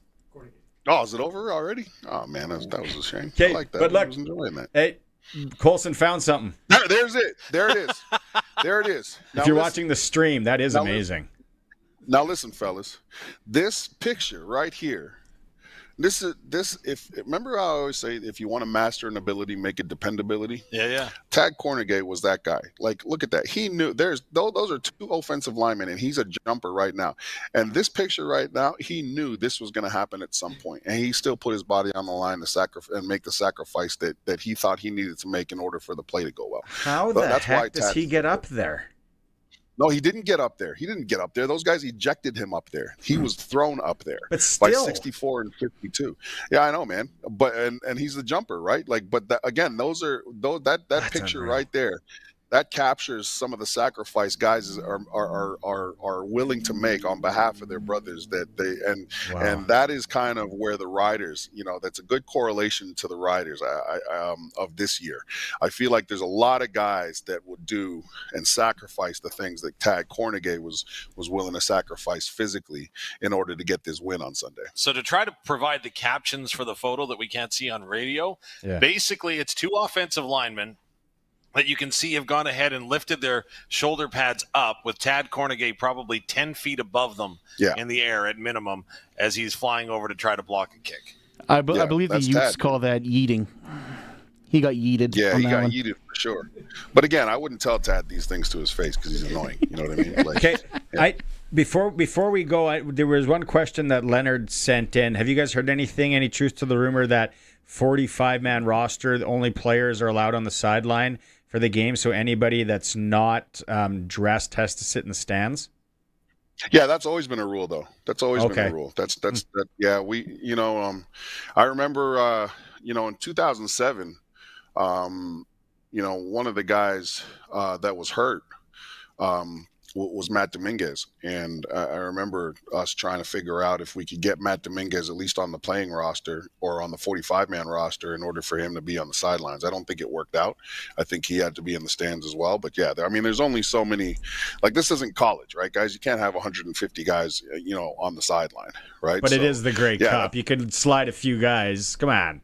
Well, so the reason why this actually matters, boys, isn't the fact that you're able to be on the sideline. If you're on the 45-man roster and your team wins, your name is engraved on the Grey Cup.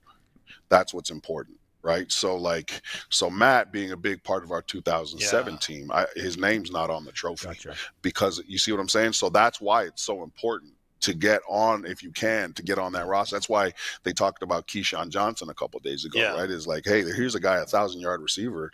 Hopefully, if the Riders win, he can get his name on the trophy. Right? And also should mention, remember a couple of years ago, that rule became much more enforced, where it was a little bit looser, where guys could be on the sideline. But remember the altercation at Mosaic Stadium?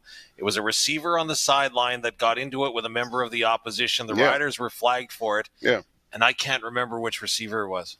Yeah, you want to know why? Because they probably sent him home. Yeah. Yeah, it was a veteran receiver. But you know what? Colson says Shaq Evans. No.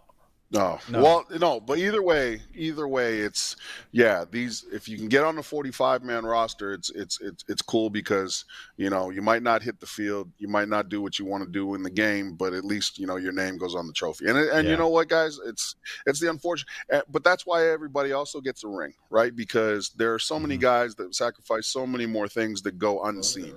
You know what I mean? One of the guys that should always be on the trophy, in my opinion, especially if the Riders win it, is Gordy Gilroy. He's not going to be on the trophy, you know what I mean? But he is the guy he's the hardest working man in show business, and it's why he's got a ring, and it means so much that guys like him get the opportunity to be seen in those platforms, because everybody who works behind the scenes is such a critical piece of the puzzle when it comes to winning a Grey Cup. All right, fellas, we're going to regroup in about 40 minutes time. Take a breather. We'll be back at you. There's Dave and Luke live in Winnipeg on the Western Pizza guest hotline. It is a Sports Cage. We're on the home of the Riders, 620 CKRM. So since that little ding on my car last week, I don't know where to take it. I don't even know. That's easy. Take it to Regina Motor Products. Who said that? I did. Down here, I'm Terry the Tire. Regina Motor Products Chevrolet Collision Center and SGI accredited auto body repair is a full-service collision and body shop that works on all makes and models. Just submit your claim to SGI and set an appointment to get your appraisal done. Easy. I bet you're tired after saying all that. South at Highway 1 and 6, Albert Street. RMPChevrolet.com. This fall, the eyes of Canadian university football turn to Regina.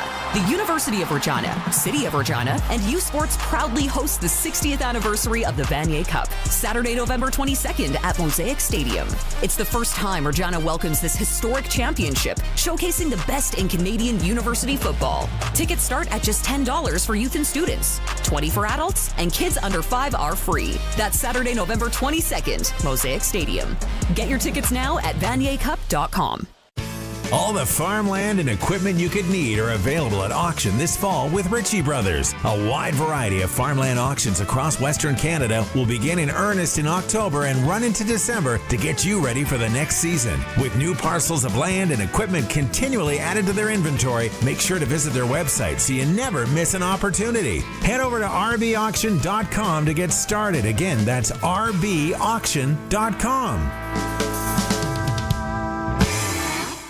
Canada's Conservatives have put forward a bill that will unlock our nation's true potential by rewarding those who build and invest in Canada. The Canadian Sovereignty Act introduces measures such as the Canada First Reinvestment Tax Cut to eliminate capital gains tax on reinvestments in Canada, ensuring that money stays here and builds our great economy.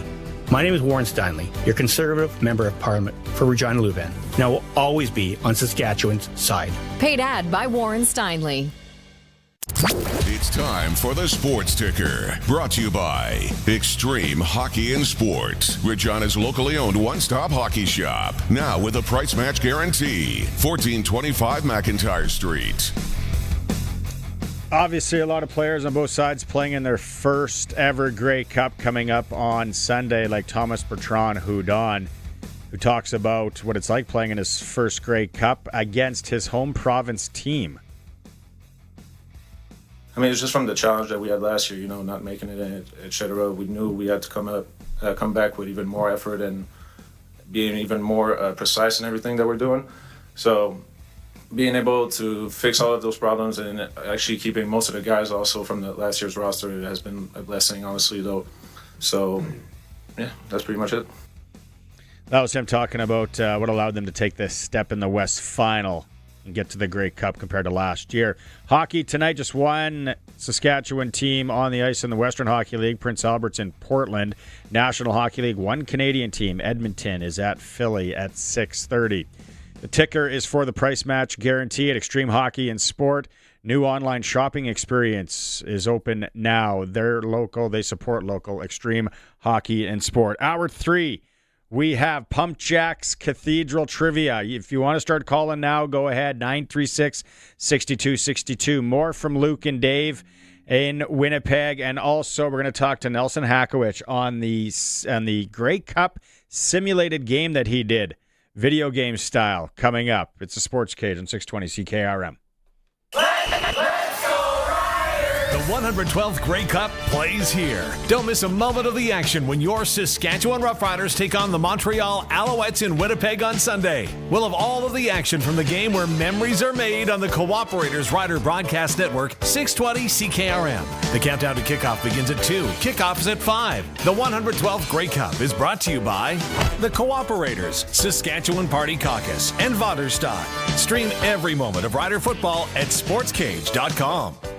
All the farmland and equipment you could need are available at auction this fall with Ritchie Brothers. A wide variety of farmland auctions across Western Canada will begin in earnest in October and run into December to get you ready for the next season. With new parcels of land and equipment continually added to their inventory, make sure to visit their website so you never miss an opportunity. Head over to rbauction.com to get started. Again, that's rbauction.com. So since that little ding on my car last week, I don't know where to take it. I don't even know. That's easy. Take it to Regina Motor Products. Who said that? I did. Down here, I'm Terry the Tire. Regina Motor Products Chevrolet Collision Center and SGI accredited auto body repair is a full-service collision and body shop that works on all makes and models. Just submit your claim to SGI and set an appointment to get your appraisal done. Easy. I bet you're tired after saying all that. South at Highway 1 and 6, Albert Street. RMPChevrolet.com. Get it hot and get it fast. Western Pizza. The days are shorter, it's colder out, you're heading home, and your stomach is making that sound like it's sucking up to your spine. How about a delicious Western pizza? Imagine it, a golden, crispy crust holding a mountain of melty cheese, savory pepperoni, fresh veggies, and that perfect drizzle of sauce. Every bite is warm and exactly what your cold, hungry self ordered. Western Pizza. Dine in or take out today before your stomach starts making demands. And get it hot and get it fast. Western Pizza. Louis Dreyfus Company, Yorkton. The LDC Nexera program is out for 2026 and carries a higher premium, trucking incentives, and varieties that have proven better yields. Nexera and Nexera Oil are grown and produced right here on the prairies and stay in North America. Call and book your acres today and find out why Nexera is the most profitable canola. Louis Dreyfus, Yorkton. 877-782-8882 or ldcyorkton.com. Thank you, Rider Nation. The Riders Foundation 50-50 jackpots have been massive this season, and it's all thanks to you. When you buy your 50-50, you're supporting amateur football across the province. And now the Riders are back in the Grey Cup with a guaranteed payout of $250,000. But we know it'll be bigger than that. Don't get hit with regret. Buy your 50-50 tickets at riders5050.ca. And let's bring the Grey Cup to Saskatchewan. Riders 50-50 is presented by ISC. Lottery license LR250011. The 620 CKRM Country Corner is brought to you by Glasses TV, your SaskTel authorized dealer, and Foster's Audio Video in Carlisle. Get the newest cell phone today with an amazing SaskTel rate plan. Mosaic Stadium is playing host to the Vanier Cup on Saturday, November 22nd. Join U Sports, the University of Regina, and the City of Regina for this historic celebration of Canadian university football. Tickets at uregina.ca/event. Canadian Western Agribition kicks off November 24th at the Real District. Saddle up for 6 full days of action, including the Maple Leaf Circuit Finals Rodeo, Trade Show, Commercial Cattle Show, and much more. Check out the full event schedule and tickets at agribition.com.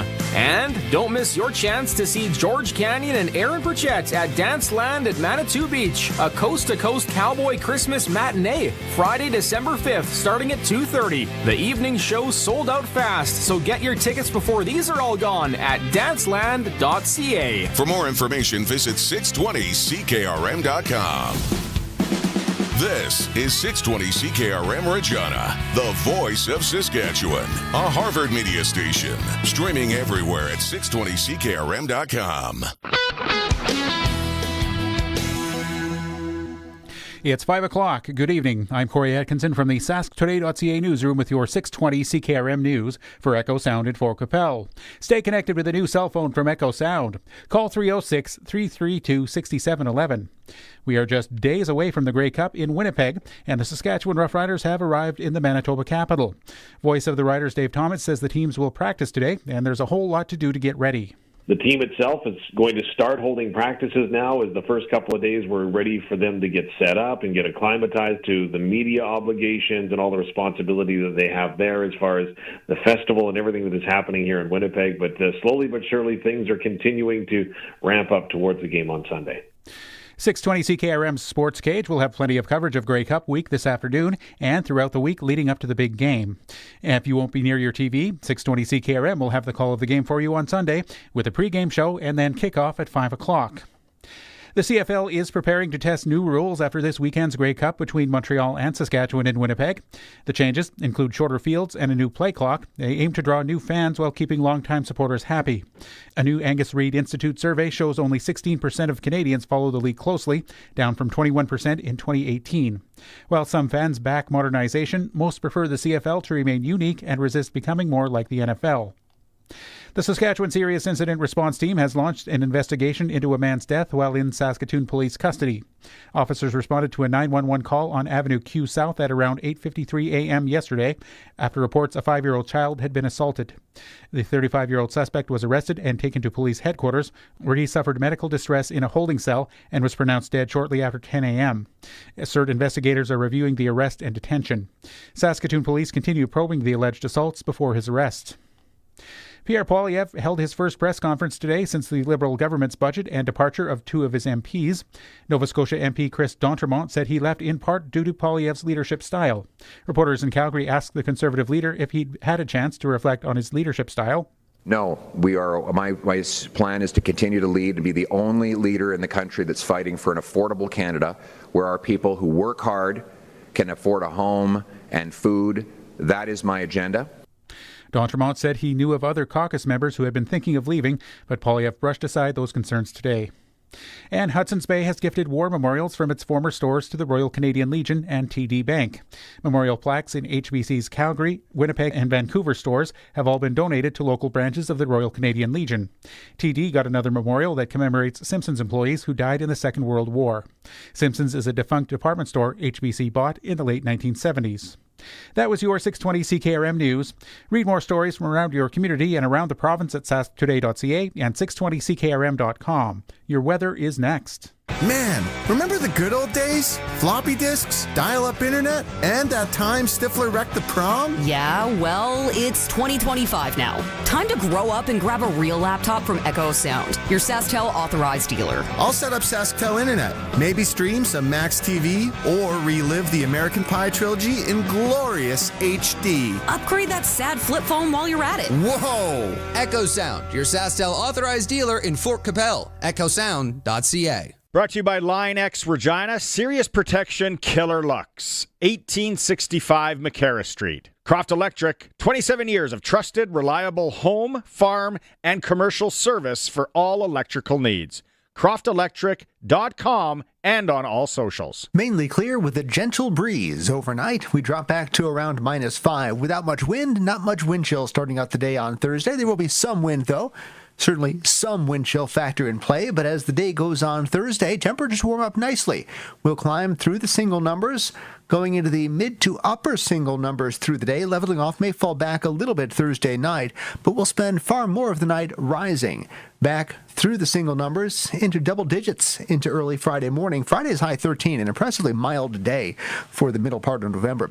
Clouds will gradually increase, though. Starting Thursday, some scattered cloud cover mixing with the sun. Increasing Thursday night, mostly cloudy by Friday, but still likely dry. Fairly breezy too Thursday night and Friday. Winds shift from the south into the west-northwest. A couple of passing showers are possible Friday night. Clearing on Saturday, though. Only 2 degrees in the colder air mass. And Sunday, a mostly sunny day with a high near 3. With your 620 CKRM weather forecast, I'm Precision Weather meteorologist Phil Spivak. Dan from Croft Electric explains how important farms are to his business. Yeah, we would consider it a privilege to come out to your farm and do work for you, give you a quote, give you a free safety check of whether it be your barn, your shop, your grain operation, your home, and then follow up with a quote. We would consider it a privilege to be able to come out to your farm. Croft Electric. We believe we'd be the right choice for you. CroftElectric.com. For 40 years, the team from Line X Regina has been protecting vehicles across Saskatchewan, and we're changing with the times. 3 generations of our family have protected your vehicles. Our business has evolved, and we're not stopping now. The next generation is here. Same family, same commitment, ready for the next generation of truck beds, rocker panels, trailers, bumpers, and running boards in all kinds of colors. Line X Regina, 1865 McCarra Street, the next generation of protective coatings. Broadcasting from Century Studios in downtown Regina, Harvard Media presents The Sports Cage, where Saskatchewan comes to talk local sports. Brought to you by Regina Motor Products. RMP Winter Tire Offer is on now. Purchase a set of 4 eligible winter tires before December 31st and receive up to $120 in instant rebates. Be part of the show. Call 1-866-767-0620 or text 306-936-6200. 6262. The Sports Cage. Streaming at sportscage.com, our YouTube channel, and on the radio at 620 CKRM. Wednesday, almost done. One more hour for you. Greg from Piffles Podcast has been with me. Text messages. Sorry, I haven't got to a lot of these. We did find out, though, a number of people texted in. Duke Williams was the sideline guy that we couldn't come up with his name. 936-6262. Texting in. Lots of Dave Ash, I said. We need another Dave Ash in this world, says James. Dave was a trooper, avid Rider supporter. He always had the best deals for Rider away games and Grey Cups. He was a great friend of mine, brings back a lot of memories. Nice word, James. Now, you know what I remember, James? The Toronto Grey Cup I went to, Riders weren't in it. Dave hosted his party top of the CN Tower. Nice. Classic. It was good. He blocked off a whole section.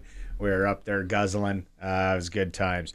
If you got something to say, we got a number of people that were on buses in 1989 going to Toronto. You guys are troopers. There is no doubt about it. Jonathan from Roblin, Manitoba. He was the one that was saying he's cheering for the Riders.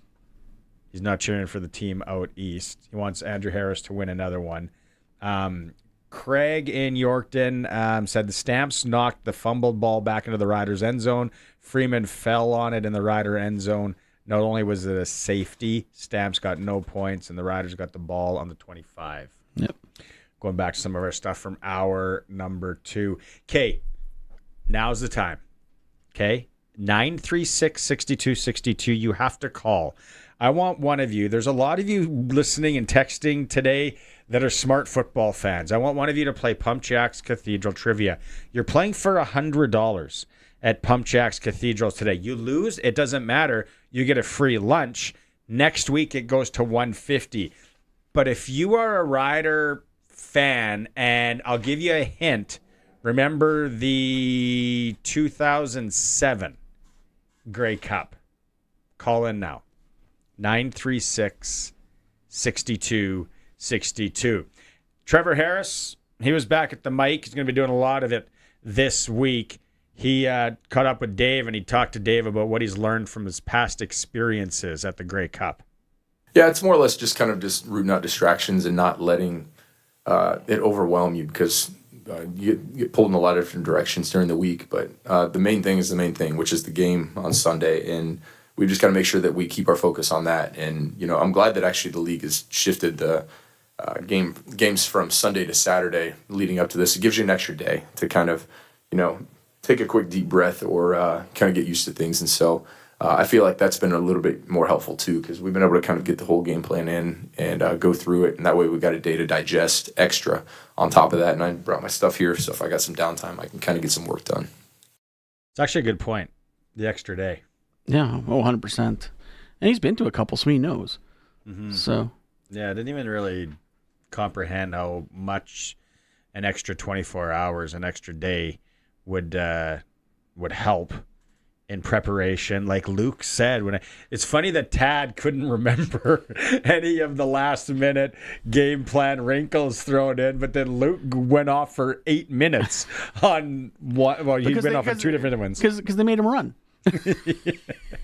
Lukey, he'll be back with us in a bit here. But Trevor Harris talks about where the team's confidence is at heading into practice.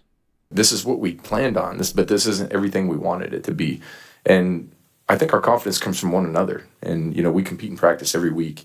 And, we're competing against one of the best defenses in the league every single week. And we feel like we're one of the better offenses in the league. And so we've got iron sharpening iron every week. And when we have that, and you truly have that true competition where you've got, guys really, really competing, but at the end of the day, we're hugging each other when we come off the field. It's been pretty awesome. And that starts at the top with our, with our president, GMs, Larry Dean, Kyle Carson, J.O., our head coach, our coordinators, our leaders, our unit leaders on offense and defense. And I can really feel that this group loves one another. And, hopefully we can just go finish the job this Sunday. It's It's time for Sportscage Trivia for Pump Jacks. Great food, cold local draft, and a place that feels like home. All right, it is time for Pump Jacks Cathedral Trivia. Pump Jacks Cathedral, 13th in Albert. It will be awesome for the Grey Cup this weekend. Nightly entertainment on the weekends. Kids are allowed till 8. Lots of draft. Try the crispy ribs, Kerwin crispy ribs. I tell you, they are perfect. So, and you can play Pump Jacks Cathedral Trivia. Go there and try all that stuff. Joining us on the line, I hear it's Dustin from Tisdale. I love it. Dustin from Tisdale, are you there? Yeah. How are things up there today? How's Riverside Co-op doing? I'm not sure. I'm on my way to work right now. So Right on. All right. Okay, here's a question. 2007 Grey Cup. Okay, the question's based on the 2007 Grey Cup. You're going to have 10 seconds to come up with the answer. Here it is. In the 2007 Grey Cup, who was the most valuable player of the game? Was it James Johnson? Dustin in Tisdale, on his way to work. You are a winner. Good job, buddy. I don't know the next time when you're coming into Regina, but you won yourself $100 at Pump Jacks Cathedral. Right on, thank you. Where are you working at? The BHP Potash Mine. Right on. What do you think about the game on Sunday? Give us your prediction while we got you on the phone. I think it's going to be close, but Riders will squeeze her out by 3. Oh, no. The dreaded field goal against the Alouettes. Does everyone hate my nerves? Yeah. I think everyone wants to have me have a heart attack. Right on. All right, Dustin, drive safe. Next time you're in town, come pick up. Stay on the line. Colson's going to get your information for you. Thanks for calling. Right on, thanks. Right on. That's one that you kind of forget about, that 2007 game. We were talking about it off mic. James Johnson, 3 interceptions. It was the Rider offense. I just remember stall. So slow. Like everyone talks about this Rider team slow starts. That was a slow start for the offense for the Riders that year. Did you hear the story yesterday? I told on the show. So, Grey Cup tickets? Yep. My son's hockey team, they sold West Final and Grey Cup tickets. So nice. you got scores for both, yeah, right? Yeah. So Chad McCormick, of course, who you know, yeah, big dome Chad, yeah, love it. Big head, yeah. He takes 8 hours to do a haircut. Yep. He was one of the last people to buy. He asked me, I was already sold out, so then I put him through to another guy, and he gets his 3 tickets. Yeah. So his one score, first quarter score, 1-0. Nice. You never think that's going to come in. Well, you buy those tickets. Well, you also get 10, 20, 30. It makes sense if you think about it. But yeah, that 1-0. So, hey, he hit it. Shooter shoots. He wanted to forget what the prize was for the quarter score. But, yeah, he picked it up. It's, you never know. You never. I looked at some of my scores, and they ain't coming in. I think I got like a 28-1. It's something for the. Hope that if it's anything, it's for the Riders. That'll be a boring game, though. Nonetheless, the other thing that we talked about, if you missed it in hour 1, I'm doing this over the next few days, kind of giving people a heads up that are thinking about going to the game, where ticket prices are at. Now, I go to one of the aftermarket sites, and yesterday you could get in upper zone 2 tickets. You could get in for $210 today, and still holding, as I look at it right now, $225 for 2 upper deck seats in Winnipeg on Sunday. Lower zone, if you want to go down low, you're $270 a seat there. We'll update that again tomorrow. Just giving people, because I know a lot of you, then you texted in, a lot of you are on the fence still about going. Some for sure. You've been locked and loaded for a while. And then the one hotel that I keep looking at, central location, not a bad hotel. I've stayed here for a kids hockey tournament. Mind you, it was really weird. It was a year and a half ago, and they still had the plexiglass up, and it was still like COVID. I was like, masks, and I was like, okay. But with Winnipeg, it could be anything really. It doesn't need COVID. True that. This hotel for Friday, Saturday, Sunday nights is still holding at $1,028 for all 3 nights. So you said you're rolling to some sketchy Airbnb. I never said sketchy. You said sketchy. I did. How much is it? $97. 87? 97. What kind of Airbnb is Greg going to be staying at? I will send pictures. It better be fine. That's so if good. If not, it's a sleeping bag in the truck night. I don't care. And you're just hightailing it Sunday by yourself. Yeah. Just go, and you got a good hookup on a ticket. I'm not going to say how smart you planted the seed. You did your legwork on the tickets. I worked on this one. You did your legwork on the tickets, for sure. Okay, we're going to go to a break here. We're going to come back. We got Sprinkle of the Day. We got Luke and Dave still to come, and more. It is the Sports Cage on 620 CKRM. Thank you, Rider Nation. The Riders Foundation 50-50 jackpots have been massive this season, and it's all thanks to you. When you buy your 50-50, you're supporting amateur football across the province. And now the Riders are back in the Grey Cup with a guaranteed payout of $250,000. But we know it'll be bigger than that. Don't get hit with regret. Buy your 50-50 tickets at riders5050.ca. And let's bring the Grey Cup to Saskatchewan. Riders 50-50 is presented by ISC. Lottery license LR250011. This fall, the eyes of Canadian university football turn to Regina. The University of Regina, City of Regina, and U Sports proudly host the 60th anniversary of the Vanier Cup, Saturday, November 22nd at Mosaic Stadium. It's the first time Regina welcomes this historic championship, showcasing the best in Canadian university football. Tickets start at just $10 for youth and students, $20 for adults, and kids under 5 are free. That's Saturday, November 22nd, Mosaic Stadium. Get your tickets now at vaniercup.com. Back to our regular spot, Pump Jacks Cathedral. You know, I thought Pump Jacks was a kind of boot polish till last month. Well, what are you getting? Kerwin's crispy ribs and a cold pint of local craft. Crispy, meaty, beautiful. You had me a meaty. Plus, we got live music on the weekends, big screens. This place is basically my second marriage. And way cheaper than the first. On the corner of Albert and 13th, Pump Jack's Cathedral Saloon and Steakhouse. Come early, stay late. The place where friends meet. Sask Lotteries has over 50 years of winning behind us. And you know what that means? Lots of winning numbers. Numbers like over 1,200 organizations funded and 12,000 plus groups supported. $6 million given away annually in community grants. And the winningest number of all? $1.4 billion given back to the people of Saskatchewan through sport, culture, and recreation. And we're just getting started. Learn more at sasklotteries.ca. This is Sports Cage. Be part of the show. Call 936-6262 or toll free 1-866-767-0620. 620 CKRM. All right, welcome back. We're going to get into the Sprinkle of the Day right now for Sports Select. Go online. You can do it. QR code. Take it to a lot of spot retailer. They scan it. There you go. You got your ticket. Or you can do like me, old school, and go fill it out in. Oilers and Flyers tonight. Edmonton on the pro lines 2, Phillies 250. A tie is 380. Sounds inviting to me. Betting on the Oilers right now. I'm not going to play that. I'm not going to play this tonight. I don't think I'm going to play this. But then there's also prop. And I found out today when you go online or on your phone to Sports Select, and if it has the little S there, you can just hit that as a single bet. Ooh. So if you just want to play the single bet, but here's the prop. Points. Evan Bouchard against Travis Konecny. I don't know. If it was giveaways. Yeah, I was going to say, is it turnovers? I know what I take on turnovers. Yeah. And then the over-under is 5.5. Maybe if there's anything safe, I would take the over.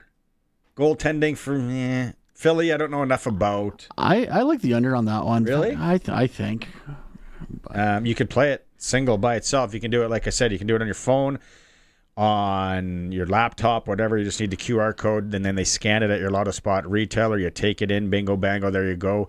Every bet is 100% legal with a chance of winning cash in hand. It's Sports Select. When you're ready to play, bet on the original. Must be 18 plus to play, and play responsibly. Okay, Western Pizza guest hotline. This is an interesting one. Here, joining us right now. Don't forget Western Pizza. They want you to pre-order for Sunday. If you can do that online or by calling any of the Western Pizzas. Pre-order. They are going to be busy for Grey Cup Sunday. Nelson Hackewich is joining us on the show, first time. Nelson, thanks for hopping on and talking about your video game that you made into a CFL game, and you simmed the Grey Cup game. How does this all come about, even back from the summer when you started all this? First off, thanks for having me. I've known Greg since 2019, and it's the first time we've talked in person, so it's weird. Weird, yeah. You guys look like brothers. It's the playoff facial hair. Yeah. But so this modding the Madden or college football for me goes back to 2004. With Madden 04. So this is 21 years in the making for me. And college football really made it easy, so to speak, to using what they call Team Builder to put the teams into the game. And this year compared to last year, the rosters into the game, it's been a life's work, so to speak. How many hours are we talking? Greg can attest to this because he did this with the Regina Thunder and some American expansion teams. You're looking at 5 hours, and that might be light. Yeah, the uniforms are the easy part. He went the extra step and actually did rosters and like stat lines, and I didn't do anything that crazy. I just made him look pretty and walked away. 5 hours a team? Oh yeah, easily. Yeah, easily. Yeah, wow, that's awesome. Okay, so then you kind of I was following you on Twitter. It's actually if you want to follow him on Twitter, it's what's your Twitter handle, Nelson? At Nelson Hackewich, Hackewich. So I was watching it throughout the summer and all that. I'm like, that's pretty cool. But we have you on here because Colson's got some video. We're going to talk about you simmed the Grey Cup game at Riders Owls. You just did this the other night. So Colson, first off, you just roll the highlights if you want, Colson. Nelson, take us through how this game went. It was a defensive struggle, not a lot of scoring. A couple interceptions by the Riders, a couple sacks by both teams, and I think Trevor Harris was 241 passing and a TD, and Davis Alexander, he was 189 passing and a TD. So we're looking at a defensive struggle, and reality says these are the two best defenses in the CFL, so that could be a real possibility. I'm not 100% sold on the score of this simulation, 12-7 for Saskatchewan, but there were late game dramatics. Tavon Campbell with a pick right there. Tavon Campbell with a pick right there. I think we could see that come on Sunday quite easily. Absolutely. I'm just glad it wasn't a 3-point game. That's all I care about. Nelson Locombo had a pick to seal it in the end as well.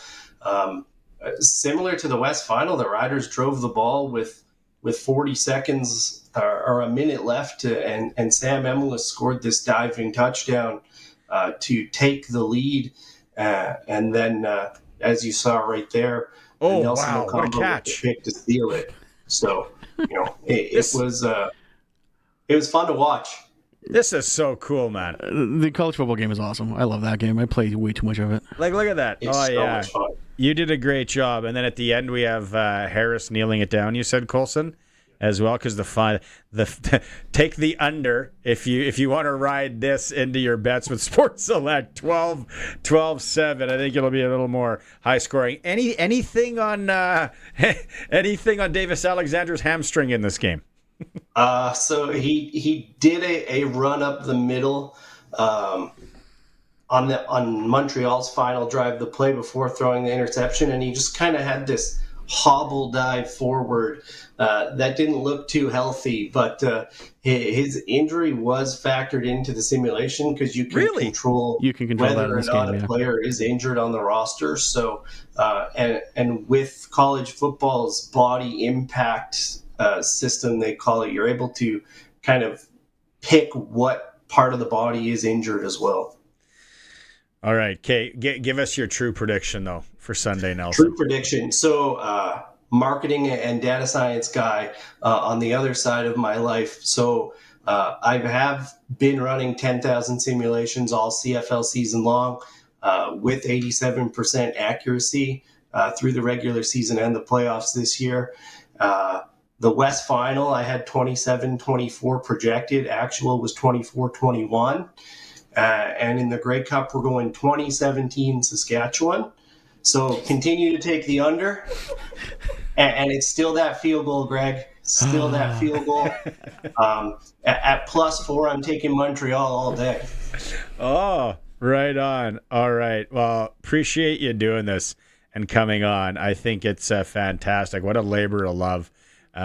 Good work. You can find him at Nelson Hackewich on Twitter, and you can see all the work he's done there. Thanks so much, Nelson. Awesome. Thanks a lot, fellas. Right on. Thanks, that was really good. I can't imagine the man hours. I go back to my neighbor across the street in Saskatoon, Mike Ehrman. He had TurboGrafx. Remember when TurboGrafx came out? Bonk's Adventures, oh yeah. And the football game in there was a little bit ahead of its time because this is pre-Sega Genesis. It was kind of right in that Neo Geo was just coming out, but no one had the money to buy that, especially on the west side. But we had this TurboGrafx. And I remember one of the teams was the Rhinos and all that. Oh, yeah. We made a CFL season. And there was his dad played, and then there was 4 of us. We each had a team, and then some guys had 2 teams. I was across the street, so I think I had Edmonton and Hamilton, and it was, you couldn't sim it, but we wrote everything by hand. Yep. Stats, Willis Jaycox, receiving or kick return. I remember leading the league. It was so wild. We were and just Slurpees and eating awful, staying up all night through the summer and simming CFL football on a TurboGrafx. Well, back in the day, you're talking TurboGrafx 16, PlayStation 2. Me and my brother lived together in university. We played Madden CFL rules. We counted rouges. Yes, that's awesome. Oh man, we all got it in us, right? We all got it in us. It's so cool. Oh my God, I just had a throwback buddy text in.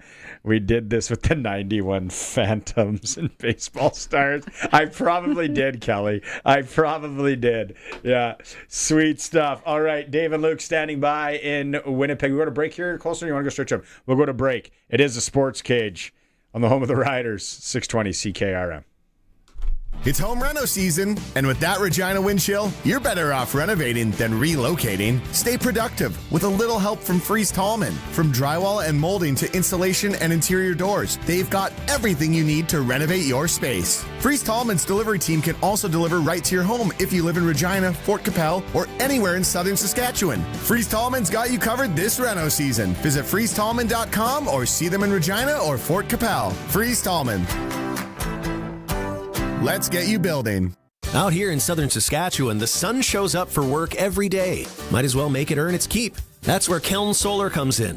These folks travel all over the province helping people put solar on their homes, farms, and cabins. They're local guys, Sask-born, Sask-raised, and not going anywhere. Except, to your place. Now's the time to start planning for spring and summer 2026 bookings. Give Keln Solar a call and they'll come show you your best options. Keln Solar. They move the power so you don't have to. KelnSolar.com.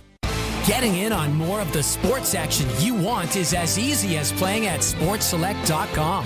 Simply make your picks online, generate your QR code, and lock in your bet at your local Lotto Spot retailer. Then sit back, watch the game, grip your chair, and high-five anyone nearby. Every bet is 100% legal with the chance of winning cash in hand. When you're ready to play, bet on the original. Must be 18 plus to play. Play responsibly. Text CKRM 306-936-6262 for Prairie Land Rentals. Renting heaters, skid steers, and most power tools for all those winter jobs. And your official Husqvarna snow thrower dealer. Prairie Land Rentals, 600 Albert Street, where you deal with the owner.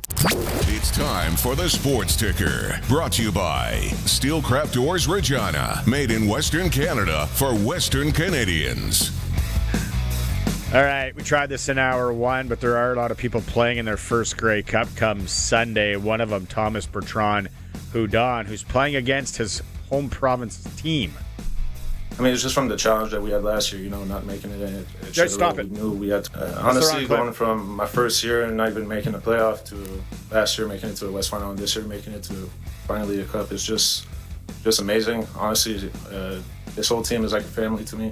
We're able to work our way the entire year and just being able to play. I mean, I don't really care if it's Montreal or whoever, honestly. As long as I'm here with my family, I know we're going to be able to do this. Sports Select does have the Riders -4 on the point spread. The over-under 48.5. So if you're going off what Nelson did in the sim there, hammer the under. One game in the Western League tonight involving Saskatchewan team. It is Prince Albert and Portland. National Hockey League 1 Canadian team. We talked about it in our sprinkle of the day. Edmonton's in Philly. Sports Ticker is for Regina Steelcraft Doors. Made in Western Canada for Western Canada. They got a 40,000 square foot facility. They got the garage door you need. All right, Western Pizza, pre-order for Sunday. Greek favorites, a pie, whatever you want. Joining us on the Western Pizza guest hotline again from Winnipeg, Dave Thomas is standing by. Oh, and Luke made his way in straight from the workout facility. Did you catch that, Dave? That sim, what Nelson does there, the sim game, 12-7, low scoring affair. What, for the game? Yeah, that was Nelson's simulation, the video game. Nelson needs to stop letting his simulation smoke weed before they go ahead and do that. There's no way. 12-7. What is this? Well, what is this? Field hockey? Can I provide an update from practice today? For those inquiring minds that want to know, Joe Robustelli was not on the field today practicing. Keyshawn Johnson, however, was back on the field taking part. He didn't take wasn't a full participant in practice today, but he was back out on the field taking reps. What about a Joe? There you have it. A Joe, I would assume yes, as I saw him on the aircraft, and when we landed, he jumped looked off. Like he would probably be able to go. Well, he didn't jump off, but he jumped up on the stage to let the folks of the send-off know that he was ready. Well, you know what? I mean, there was a lot more people on the team charter just because this time around the teams have to bring all the staff, the practice roster guys, and that's why it's such a massive lift, right? Yeah. I was just glad that nobody was seated between us. Yeah, that's right. Right. We have to have the snack seat in between us. There was a lot of you got the three. You got people in the road. Yeah. Right. Luke wanted the munchies in between you guys on the in the middle seat. Totally. Sounds like. Totally. We got. What are we knowing about, or what do you guys think about Montreal and their game plan for the Riders after watching that West Final? Slow start again for the Riders. I thought at times Trevor Harris's arm maybe was it affected by the cold? I don't know. Didn't have a lot of juice early. So what are you guys thinking on the other side of the ball? Montreal. If you're talking to Montreal, if you are on the Montreal side, what are they game planning against? Well, before you break it down, but before you do, Luke, just Trevor Harris did say that his hand and arm was affected by the cold, and he had to make a late game adjustment in the fact that he felt that the ball was slipping out of his hand a little bit. So instead of taking one practice throw, which you'll notice he does before running onto the field, he actually was doing 3, 4, 5 until the hand felt right before he went out there. But also you got to give credit to that BC defense. Yeah, well, I think that Montreal's defense is a different animal altogether. I think that one of the things that Montreal is going to try to do is create interior pressure, right? The interior pressure is what's going to force Trevor to move around in an uncomfortable nature, right? You might have to bounce it, and when a quarterback tries to bounce it versus being able to step up into the pocket, right? Like defensive ends, if they rush high, a quarterback can step up into the pocket and still make the throw that is he's designed and being asked to make from the initial design launch point, right? But when you have interior pressure, you have to move off to that spot, readjust the launch point. It affects everything. It also doesn't give your offensive line a very good tip-off point to where you actually are versus the related play. So I think Montreal is going to try to get a lot of pressure up the middle in order to get Trevor uncomfortable. I think that they're going to throw a ton of different looks at him. So we'll see a bunch of guys on the line of scrimmage. We'll see a bunch of guys dropping back. And on the other side of the ball, obviously I think that they're going to have to get themselves into manageable second down situations. You don't want to go into 2nd and 7 plus a lot against the Saskatchewan Roughrider defense because it's a defense that's designed to create turnovers. And so I think that and I also think that if they're in a lot of 2nd and 7 plus situations, I think that it's more dropbacks, meaning that you have potentially more times where Davis Alexander is going to stress that hamstring and have to be running around a lot. If I was the Montreal Alouettes, I would try to impact the line of scrimmage, start with the ground game, but I do a lot of play action passes. Right, not to where that he'd be rolling out a ton, but I do think that you need to occupy the linebackers' eyes on the Saskatchewan defense a little bit more. How important is it going to be for Montreal on that defensive side? Have a guy like Sankey and Lemon, all that veteran presence against a lot of guys who on the Saskatchewan side, this is their first game. Yeah, I think that's why when you look at a guy like Sankey, when you look at a guy like Lemon, I think that. They're obviously here's the other thing too. A lot of that Montreal Alouettes team was there in 2023, right? Like the majority of that team won the game in 2023. And here's where I really think Montreal has a distinct opportunity is they were in the 2023 game where they had to come from behind, where they had to make the last drive count, where they needed to be creative from a quarterback standpoint, and they needed to make a big play. And you couldn't just sit back and let them make throws because Cody ran the ball. They had a 2nd and 19, I believe. He ran it for a first down. Then he hit the winning touchdown pass over the middle where there was a lot of space. I think that when you have a bunch of guys that have been through a moment like that, one of the things it does is it calms you in the closing minutes of a football game when the game is close. Right. So, and again, that's not to say that the Saskatchewan Roughriders didn't. They just had to do it last week versus the BC Lions, where you had to turn the ball over twice, right? Get the offense the ball back, and then the offense had to put a drive together with 1 minute left. But again, it was the West Final, right? This is not. This is the Grey Cup, and again, I think that the more experience you have as players, and the more guys you have on the sideline that understand what those feelings are in those moments and how to execute in them, the better off you are. When of the 45 man have to be finalized? Oh, you have to identify it the day before. Yeah, so Friday. But you have up until I believe it's 2 hours before game time to make adjustments to that 40 man, or 45, whether it's a game day decision that you have to make or of the like, if you know what I mean. Yeah. You got 45 men for Friday, and then you can move that around. Friday, Luke, or Saturday? Sorry, Saturday. Yeah. Okay. What are you guys curious when that comes out on your ends? Me, I'm curious as to see which offensive linemen are in our depth. I think Trayvon Tate will obviously get the start. So I think that it'll be interesting to see who's on the depth in the offensive line. It'll be interesting to see who is in the depths of the secondary and also the defensive front. So again, I think that for the Saskatchewan Roughriders, it's not a matter of like worrying about who you're fielding on the opening play. It's a matter of who's rotating in. I think that's where the Saskatchewan Roughriders will make all their decisions, and that's a really good thing when you understand who your first 12 guys are on offense, defense, and special teams, and your depth is the concern. That's not.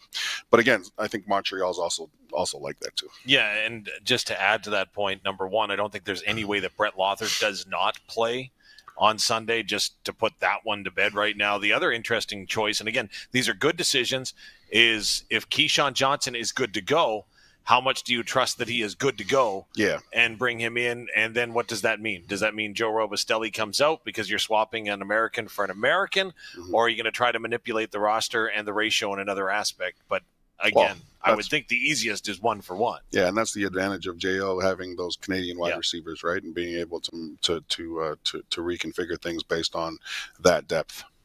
What would you have to see, Luke, for Keyshawn? Would you be, obviously you got to push him a bit late in the week or midweek here, right? Because it's a big decision. I'd want to see the ability to cut, obviously, right? I'm not as concerned about the ability to catch the football, but it's the movement piece that I'm worried about, right? Keyshawn's a guy that he can make the play over the top. He can beat you on a 50-50 ball, but when it comes to being Trevor Harris's security blanket, there's a lot of quick slants. There's a lot of crossing routes, shallow. You're going to have to be able to turn if you're Keyshawn Johnson, right? Would weather be colder, right? How muscles deal with maybe a little bit of a factor? Yeah, completely. Absolutely. Yeah, it takes a lot longer to warm up. It takes a lot more effort to stay warm, and again, you always got to keep yourself moving. But if I was the team, I'm gonna be honest with you. Not sure what Joe Robustelli's status is going to be going into the game. I think that the Riders are not in a position where they have to force themselves, right? I think that if Keyshawn Johnson thinks he can play, great, let's play him. But I also think that if they're on the fence, they have the guys there that can play in Keyshawn Johnson's spot outside of Joe Robustelli, right? Like you have a guy like a Joe who's been on the bench for the last couple games, right? So the other piece is too in all of this is we have to remember the one guy that's important and is the most important piece of this puzzle and is going and is healthy and is we're not worried about is number 45, AJ Ouellette. Right, all things run through AJ Ouellette in this offense. So if 45 is out there, I think that's probably the biggest piece that the Riders are happy about. And this, don't take this the wrong way. I'm personally shocked how healthy he looks in November here. The way he runs the ball starting in May. Yeah, totally, right. And then again, I think that it's nice to see him make a mistake last game in the West Final. That fumble, obviously, right. It's just it's something that a veteran running back just takes and puts in the back of his mind, right. And hey, you know what? If I'm jumping in traffic, I better have 2 hands over the football, right. Like it's great that for me, anytime a veteran player has a moment on the field where it goes down as a minus. You just got to learn from it, right? But B, especially if the moment didn't hurt you in particular, it's something that you keep in the back of your mind. So interesting 2 points on AJ Ouellette, though, right? Number one, his success. Isn't that a testament to the offseason he has? We know how much he transformed his body. And number two, isn't it Andrew Harris? Because this was mentioned to me, Luke, and I've been meaning to ask you about this forever. So I was told that I should watch how AJ Ouellette initiates contact this year with the opponent, because his work with Andrew Harris was talked about transforming the way that he does, so it is less impact on his body, and apparently his shoulders aren't going up near as much. They're driving further with his legs, absorbing more of the blow. Is that accurate? Yeah, for sure. And I think that when you look at the things that Andrew Harris was really good at, one of the things was you couldn't tackle the guy with just one person, right? That's what made him so special. Is it wasn't his ability. He could do everything else that the running back could do. He could make a cut, he could catch the football, and he could make plays when things broke down in front of him. But more importantly, he was a tough guy to bring down. You know what I mean? And I think that when you have a guy in that perspective, from that perspective, watching the film with you, just saying like, hey, keep your pads a little bit lower here, or I felt like you could have dropped your hips a little bit more and drove here, versus just running this dude over. You know what I mean? It's a tremendous. And the nice part about it is those two had a relationship before they got together here in Riderville, so it's clearly paid off. Because again, I think that Barney's right. It's been awesome to see how hard he's been able to run consistently too. Right? Yeah. This was a guy that I think a lot of folks in Rider Nation were a little bit concerned about coming in. Right? Like even you and I, we put a tremendous emphasis this year on figuring out who the options behind AJ Ouellette were this year, because of the fact that we probably anticipated him missing some time. He's been fantastic. Well, a prime example of that was on that final drive when he caught that pass at around the 8-yard line, dropped his shoulders, and carried, I think it was Lee, as a backpack for 5 yards to ensure they got that first down. But you kind of mentioned staying warm and staying moving. How does the extended halftime affect the players? Or is it just, I know players got their routines and all that, but now you got a band out there, you got some extra time for the halftime show. How does that affect the players in the room?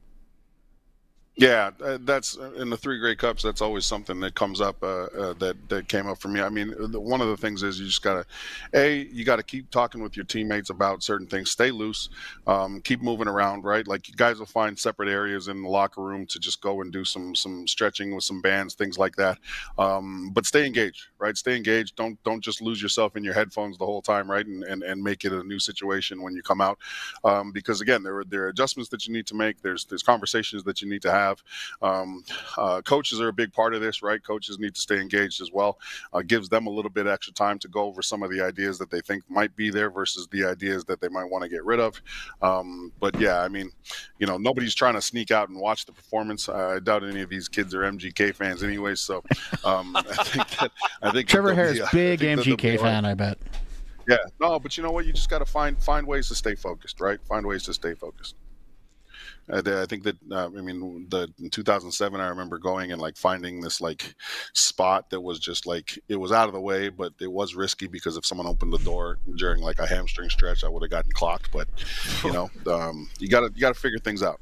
Do you remember who was the halftime show in 2007? 2007, the halftime show. No one help him. I think it was might have been. Wait, 2007? Was it Black Eyed Peas or Justin Bieber? Nope. He's one guy. Bieber was 100. I know that. He's one guy, and he's really good with the axe. I don't know. But you were doing hamstring stretches. Lenny Kravitz. Yeah, I was right. Lenny Kravitz. Yeah. Oh, yeah. Well, I remember the 2007 one being a big deal. Just because, and I guess that's why it was a big deal. Yeah, Lenny Kravitz, yeah. Do you remember who sang? Cool. Do you remember who sang the anthem? Man, I didn't even know. Do you remember who sang the anthem? You're lucky. No. I think these guys should have sang the anthem more. Dave, do you remember? No, you got me. Good Canadian group. They're not together anymore. Our era, Dave. Our high school, big album. Our grade 9 year probably. Rita McNeil and the Men of the Deep. Bare Naked Ladies. Yeah. Oh. There you I go. Would say Sharon Lois and Graham. I'm like, no. Yeah. But those are things that you don't notice, right? Like, you're so locked into the game, you don't care who's singing the national Bare Naked Ladies. You know what I mean? Yeah, I don't even remember that. Bare Naked Ladies. That's what I said. Oh no, I said that for the halftime show. Yeah. They were the anthem. No, it's good. Okay, what do you guys got on? What are you guys doing tonight? Make us all jealous that we're not in Winnipeg. Oh man, we're going. We got the media party today. That's right after our trip to the library, though. We're going to the library. Yeah, I'm going to the library. We're going to read some books tonight. Yeah. Lots of books. Definitely not drinking any beer. Munchies at the library. I got it.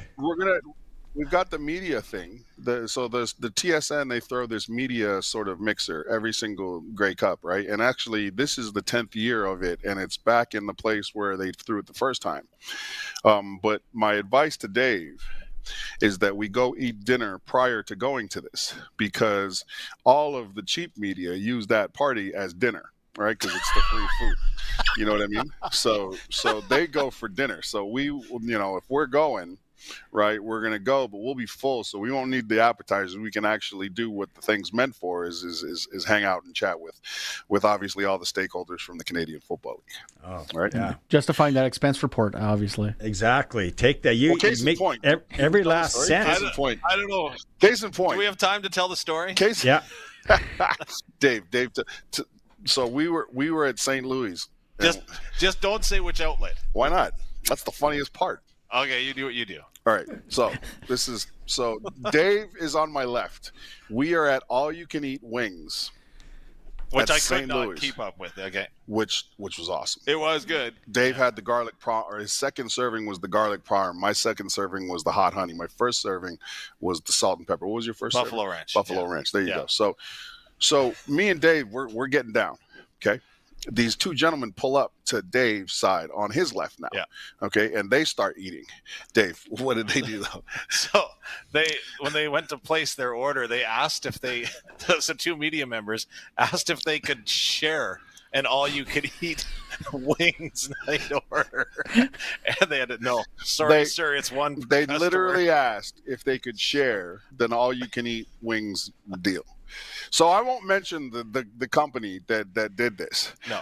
But I'll give you an option. Okay. No, okay. Okay, go ahead. CBC, BBC, or Sky Sports. Which one do you think it was? who went and asked to share the all-you-can-eat wings? Yeah.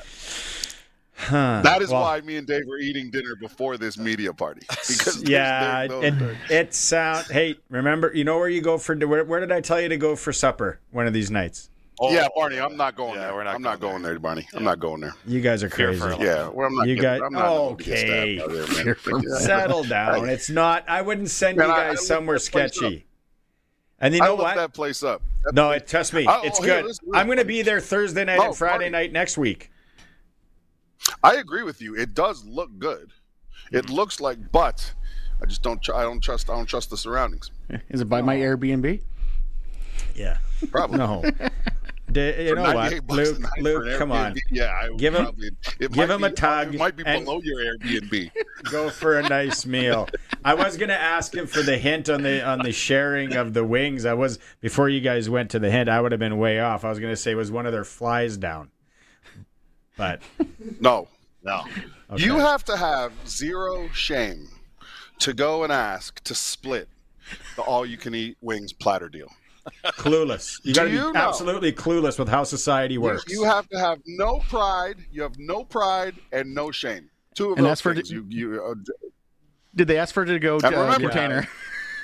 Yeah. What? Did they go container? Well, me and Dave. So listen to this, guys. So listen to this. By the way, etiquette. Me and Dave, we're leaders in this whole restaurant, right? Yeah. We're the leaders here because me and Dave get to the point where we've had a lot of wings, but we also know that we probably can't finish another order, right? Yep. So what do?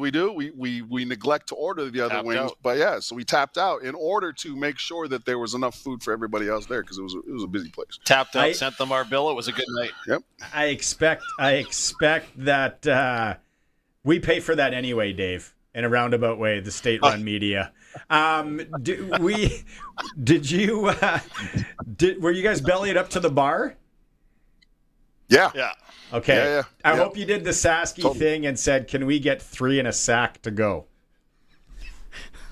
No, we left that to the guys that wanted to split the 24.99 deal. We left that to them. They were the ones that they probably had Tupperware containers under their coats. Yeah. You guys thought you guys would need some road pops. True Sasky, hop in the Uber with 6, maybe 6 in a sack. I don't know.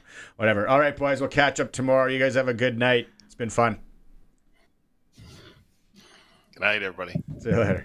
Luke Mullinder and Dave Thomas live in Winnipeg. No, everybody, like lots of people still texting in and watching, so no one hates us. No, well, that's good. Yeah, that's good. That's classic radio right there. Luke's in the zone. You can tell Luke might let his hair down tonight.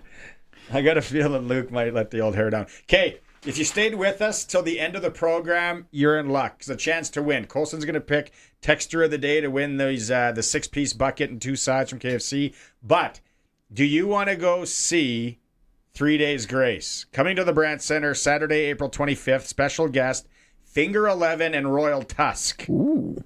2 tickets to 3 Days Grace at the Brandt Center. You got to call right now. 936-6262. We'll be back to wrap things up here on the Sportscage. Get it hot, get it fast. Western Pizza. Been a long day. Your feet hurt, your brain is fried, and now supper? You're staring into the fridge, contemplating your options, but your energy says, let's just not. Now imagine golden, crispy pizza loaded with all the Greek favorites. Feta, olives, tangy tomato sauce, fresh veggies, and melted mozzarella. Every bite is like a Mediterranean vacation for your taste buds, and you didn't lift a finger. Western Pizza. Dine in or take out today. Get it hot, get it fast. Western Pizza. Husqvarna wants you to remember when you were a kid, watching Switchback in the nice warm house while your parents were outside shoveling snow. Make it quick, I'm watching Switchback. Well, now that you're the adult and shoveling snow is still a drag, get yourself a Husqvarna snowblower from the local team at Prairie Land Rentals. This is no big box store. You deal directly with the owner, who knows Husqvarna, and a guy who would always answer, make it quick, I'm watching Switchback. Prairie Land Rental, 600 Albert Street, prairielandrental.com. Year-end clearance has arrived at Crestview Chrysler, and we're blowing out all new 2025 inventory. Ram, Jeep, Dodge, Chrysler, every badge, every body style. If it's a new 2025, it's marked down to move. Get up to 21 grand off select new 2025 Ram 1500s. And get up to 18 grand off select new 2025 Jeep Wranglers. Do not miss your chance to get massive savings. It's year-end clearance only at Crestview Chrysler, Dodge, Jeep, Ram. Thank you, Rider Nation. The Riders Foundation 50/50 jackpots have been massive this season, and it's all thanks to you. When you buy your 50/50, you're supporting amateur football across the province. And now the Riders are back in the Grey Cup with a guaranteed payout of $250,000. But we know it'll be bigger than that. Don't get hit with regret. Buy your 50/50 tickets at riders5050.ca. And let's bring the Grey Cup to Saskatchewan. Riders 50/50 is presented by ISC. Lottery license LR250011. Welcome back to Sportscage. Get social with us. Follow us on X at Sportscage. Watch our video stream at sportscage.com and always on the radio at 620 CKRM. We had a lot.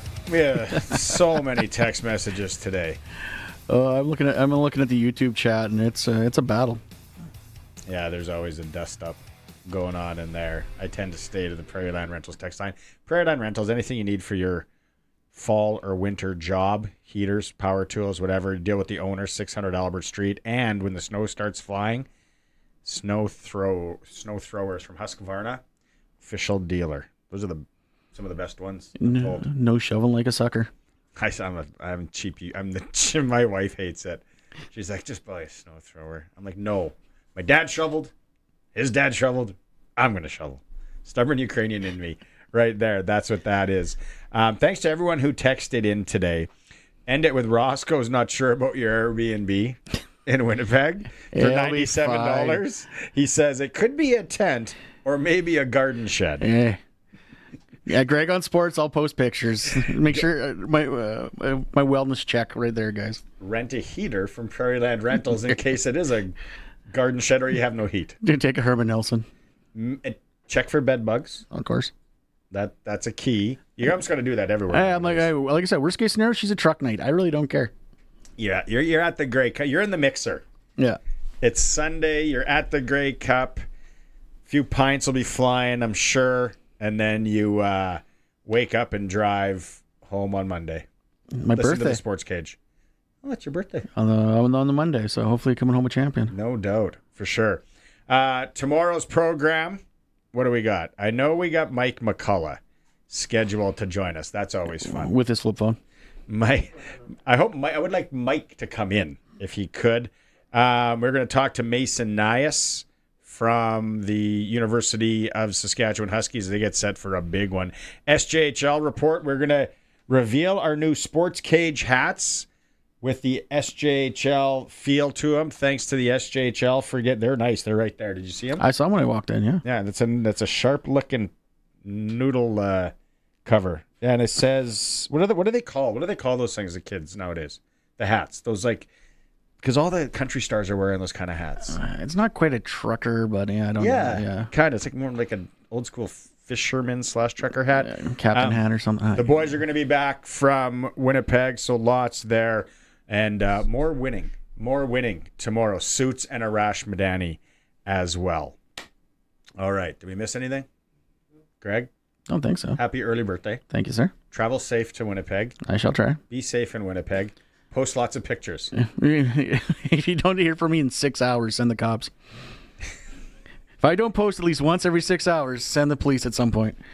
There we go. All right. It's been fun. Thanks to everyone participating on the text line and listening today. We are back tomorrow for more fun. Have a good evening.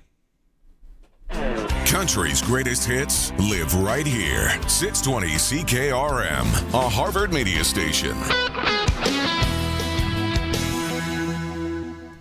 It's 6 o'clock. Good evening. I'm Corey Atkinson from the sasktoday.ca newsroom with your 620 CKRM News. We are just days away from the Grey Cup game in Winnipeg, and the Saskatchewan Roughriders have arrived in the Manitoba capital. Voice of the Riders, Dave Thomas, says the teams will practice today, and there's a whole lot to do to get ready. The team itself is going to start holding practices now, as the first couple of days we're ready for them to get set up and get acclimatized to the media obligations and all the responsibility that they have there as far as the festival and everything that is happening here in Winnipeg. But slowly but surely, things are continuing to ramp up towards the game on Sunday. 620 CKRM Sportscage will have plenty of coverage of Grey Cup week this afternoon on throughout the week leading up to the big game. If you won't be near your TV, 620 CKRM will have the call of the game for you Sunday with a pregame